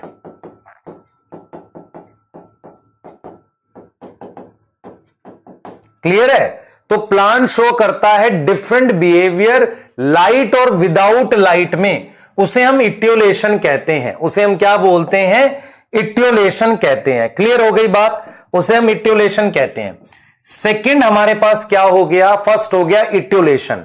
तो नया सीडलिंग जो है वो व्हाइट रहेगा in absence of light. Second बहुत इंपॉर्टेंट है, सुन लो ध्यान से। सेकंड हम लिखते हैं हेट्रोफिली। तो प्लास्टिक समझ में आता है, प्लास्टिक बिहेवियर मतलब हमारे पास अजीब तरीके, मतलब प्लास्टिक बिहेवियर मतलब कंडीशन के हिसाब से अलग बिहेवियर। इटियोलेशन समझ में आ गया। अब हेट्रोफिली क्या होता है? हेट्रोफिली समझो, देखो हेट्रोफिली बड़ा सही है। हेट्रोफिली क्या होता है? ध्यान से सुनना बेटा। आप में से किसी बच्चे ने अगर धनिया या कोई बेल वाला पौधा जैसे लौकी, तोरी वगैरह को ग्रो करते देखा होगा, उसमें मेरे पास दो तरह की लीफ आती है। शुरुआती लीफ ऐसी आती है और बाद में धनिये की लीफ ऐसी कटी हुई आती है। क्लियर? ये देख लो ध्यान से। तो एक ही प्लांट में अगर दो तरह की, तो ये मॉर्फोलॉजिकल नहीं हो गया, दिस इज मॉर्फोलॉजिकल। तो एक ही प्लांट में, इन वन प्लांट, अगर मेरे पास दो तरह की लीफ हो, टू टाइप ऑफ लीफ हो, तो उसको हम क्या नाम देते हैं? नोन एज हेट्रोफिली, है ना, हेट्रोफिली। तो हमारे पास बिल्कुल हम इस चीज को लेकर क्लियर है, हेट्रोफिली और इटियोलेशन। ठीक है, इटियोलेशन और हेट्रोफिली को लेकर क्लियर है। हेट्रोफिली का मतलब समझ लो, किसी प्लांट में दो प्रकार की लीफ बने उसे हेट्रोफिली कहते हैं। आपने देखा है जो बेल वाले पौधे होते हैं जब जर्मिनेट करते हैं लीफ अलग होती है, उसके बाद उसमें अलग लीफ आती है। क्लियर है? तो क्या ये प्लास्टिसिटी का एग्जाम्पल नहीं है? बिल्कुल है। अब देखो, हेट्रोफिली दो तरह की होती है। पहला मेरे पास 3 प्लांट लिख रहा हूं और यही नीट के लिए आएगा। कॉटन, कोरिएंडर धनिया होता है, और लरेक्सपर। मैं ये लिख दिया। इसमें क्या होता है? प्लांट ड्यूरिंग डेवलपमेंट नेचुरली बनाता है दो तरह की leaf, naturally produce two type of leaf. दो तरह की लीफ वो नेचुरली बनाता है। दो तरह की लीफ वो क्या बनाता है? नेचुरली बनाता है। उसे हम क्या बोलते हैं? डेवलपमेंटल हेट्रोफिली कहते हैं। डेवलपमेंटल हेट्रोफिली का मतलब होता है कि मेरे पास, मैंने क्या लिखा? कॉटन, कोरिएंडर, लरेक्सपर, वो दो तरह की लीफ नेचुरली बनाते हैं। मतलब क्या हुआ कि जैसे धनिया, कोरिएंडर धनिया होता है बेटा, धनिये में पहली लीफ ऐसी बनती है शुरुआत की, उसके बाद नेचुरली लीफ अलग आती हैं। इस नेचुरली लीफ अलग आने को हम कौन सी हेट्रोफिली कहते हैं? डेवलपमेंटल। ये इसके डेवलपमेंट का पार्ट है। एनवायरमेंटल हेट्रोफिली का मतलब होता है, इसका एग्जांपल दे रखा है बटर कप। बटर कप है ना, बटर कप प्लांट का नाम है। अब कुछ बड़ी कोचिंग इसका साइंटिफिक नाम यूज करती है क्वेश्चन में, रननकुलस यूज करती है, तो मैंने इसलिए ये भी लिख दिया। क्लियर है? और वो क्या है देखो ध्यान से बेटा, मेरे पास क्या होता है कि जब वो लैंड पर होता है प्लांट, लैंड पर, लैंड का मतलब टेरेस्ट्रियल होता है, टेरेस्ट्रियल, तो टेरेस्ट्रियल में लीफ ऐसी होती है, देखेंगे टेरेस्ट्रियल में लीफ इस तरीके की है, ऐसी इस तरीके की है। लेकिन जब वो पानी में आ जाता है, प्लांट अगर पानी में होता है एक्वेटिक कंडीशन में, तो उसकी लीफ ऐसी हो जाती है। आप देखो ज्यादा कटी हुई है, आप देख रहे हो। अगर इसको मैं पानी में ग्रो करूं, थोड़ा पानी ज्यादा हो इसके आसपास, मतलब पानी में भी ग्रो कर लेता है, तो इसको हमने क्या लिखा? एक्वेटिक। तो क्या ये एनवायरनमेंट पे डिपेंड नहीं कर रहा? मतलब क्या हुआ, मेरे पास जो है डिफरेंट टाइप ऑफ लीफ किस पर डिपेंड कर रही है? Type of leaf depend on environment, depend on environment. Clear है? बताओ जल्दी से। तो हेट्रोफिली समझ में आना चाहिए। एनवायरमेंटल मतलब एनवायरमेंट के हिसाब से। एक सिंगल एग्जांपल दे रखा है, कॉटन, कोरिएंडर, लरक्स पर डेवलपमेंटल हेट्रोफिली है। बेटा बटर कप कौन सा प्लांट होता है, ये तेरा काम है, नेट पे जा सर्च कर, क्योंकि प्लांट कैसा दिखता है ये मैं आपको कैसे दिखा सकता हूं, मुझे बताओ। क्लियर है? यहां पे हेट्रोफिली किसका एग्जांपल है? प्लास्टिसिटी का। हेट्रोफिली दो प्रकार की होती है, एक नेचुरली होता ही, दो तरह के पौधे हैं, मतलब दो तरह की लीफ है, और एक ये वाला मोनोकार्पिक बेटा भी बताएंगे। यहां तक क्लियर होना चाहिए बेटा। इनका रीजन, ये रीजन क्या है? एनसीईआरटी कहती है कि प्लांट जो होता है जब उसकी डेवलपमेंट होती है तो डिफरेंट फेजेस शो कर देता है कंडीशंस के हिसाब से। इस बिहेवियर को प्लास्टिक बिहेवियर कहते हैं। नीट में डेफिनेशन आई थी, नीट में ऐसे डेफिनेशन लिखी थी और पूछा था ये किसके लिए? प्लास्टिसिटी है। प्लास्टिसिटी का एग्जांपल इटियोलेशन, और हमारे पास क्या है? रीजन मत पूछो ना, रीजन आप देखो, मान लो दो तरह की लीफ बना रहा है, वो उसके एडेप्टेशन हो गई, वो किसी तरीके से अडेप्ट कर रहा है, तो इटियोलेशन हो गया और हेट्रोफिली हो गया। हेट्रोफिली दो तरह की, एनवायरमेंटल और ये। आप इसका रीजन पूछोगे तो कंडीशन चेंज, ये ऐसे अडेप्ट कर चुका है ना? क्लियर है? हाँ ठीक है, केमिस्ट्री क्लास है, जाओ करो, ठीक है, बाय। प्लीज पढ़ाई करो और फालतू के स्पैम मत किया करो, क्योंकि उससे आपका फायदा नहीं नुकसान हो रहा है। आप में से जो भी बच्चे नए हैं इस बैच में, सुन लो मेरी बात, सुनो ध्यान से। आपने क्या करना है, सिर्फ आपने एक रफ रजिस्टर बनाना है जिसमें आपने क्या लिखना है? लेक्चर, डीपीपी, वर्कशीट, है ना, वर्कशीट भी मैं देता हूं, और उसके साथ एनसीईआरटी की रीडिंग और नोट, और साथ में बैकलॉग लिख लेना। और जो स्टार्टिंग से इस बैच में है, बैकलॉग की जगह रिवीजन लिख लेना। डेली का डेली सब्जेक्ट वाइज फिल किया करो, उससे आपको पता रहेगा आप कितना पढ़ रहे हो। और जिन बच्चों का बैकलॉग है बेटा, टाइम निकालना पड़ेगा। अगर आप मेरे से कहो कि सर कम पढ़ाओ और बैकलॉग कवर करें, बेटा आप लेट होना, आप समझो इस बात को, आपको ज्यादा मेहनत की जरूरत पड़ेगी। क्लियर है? और एग्जाम में अभी कोई इंफॉर्मेशन नहीं है, बिना बात के स्पैम मत किया करो कि एग्जाम मई में हो रहा है, ऐसा कुछ नहीं आया अभी। जब आएगा हम आपको इन्फॉर्म करेंगे। कोई टीचर बोल देता, उसके बोलने से नहीं होता। एनटीए ने पिछले साल भी जून की डेट या मई की ऐसे कुछ डेट दे रखी थी, फिर उसको अगस्त किया और बाद में सितंबर किया। तो आपको ये समझ में आना चाहिए, एग्जाम कराना एक बड़ा प्रोसेस होता है। उसके लिए फॉर्म, अगर एग्जाम मई में होने वाला होगा तो उसके लिए फॉर्म नवंबर दिसंबर में आने चाहिए, या ज्यादा ज्यादा जनवरी में, फैब में। क्या आपके जनवरी फैब में फॉर्म आने वाले हैं? आप समझ लेना, तभी हम बात कर पाएंगे। ठीक है, तो नेक्स्ट क्लास में मिलते हैं। जो बच्चे नए हैं, इसका पिछला लेक्चर और ये दोनों देख के रेडी रखना कल के लिए, और अपनी डीपीपी सॉल्व करना। बैकलॉग धीरे धीरे कवर होगा। आप बैकलॉग के लिए अगर आपको समझ आ सकता है तो उम्मीद सीरीज से वन शॉट वहां से भी देख सकते हो। अगर जो चैप्टर्स मैंने पढ़ाए हुए हैं उसमें मिनरल न्यूट्रिशन का देख लेना, फोटोसिंथेसिस का देख लेना, अगर करना चाहो तो। पर कोशिश करो ये मेन लेक्चर देख लो, है ना। अगर आपने पीजीएफ वाले में लिया था तो यकीन 1.0 में से रिकॉर्डेड देख लो 2x पे करके, ऐसे करके कर लो। मैं इतनी हेल्प कर सकता हूं, पर डीपीपी वर्कशीट सभी बच्चे बनाएंगे, कोई नहीं छोड़ेगा। ठीक है बेटा, चलिए नेक्स्ट क्लास में मिलते हैं। प्लीज पढ़ाई करिए, ठीक है, चलिए बाय। और होमवर्क मैं डेली दिया करूंगा भाई, होमवर्क मैं डेली दूंगा। चैट में होमवर्क के बारे में बताना शुरू करो, नहीं तो ऐसा लगेगा अनाथ हो जाओगे, कोई पूछ नहीं रहा तुमसे। समझो इस बात को, पढ़ाई करो बेटा, ठीक है, बाय।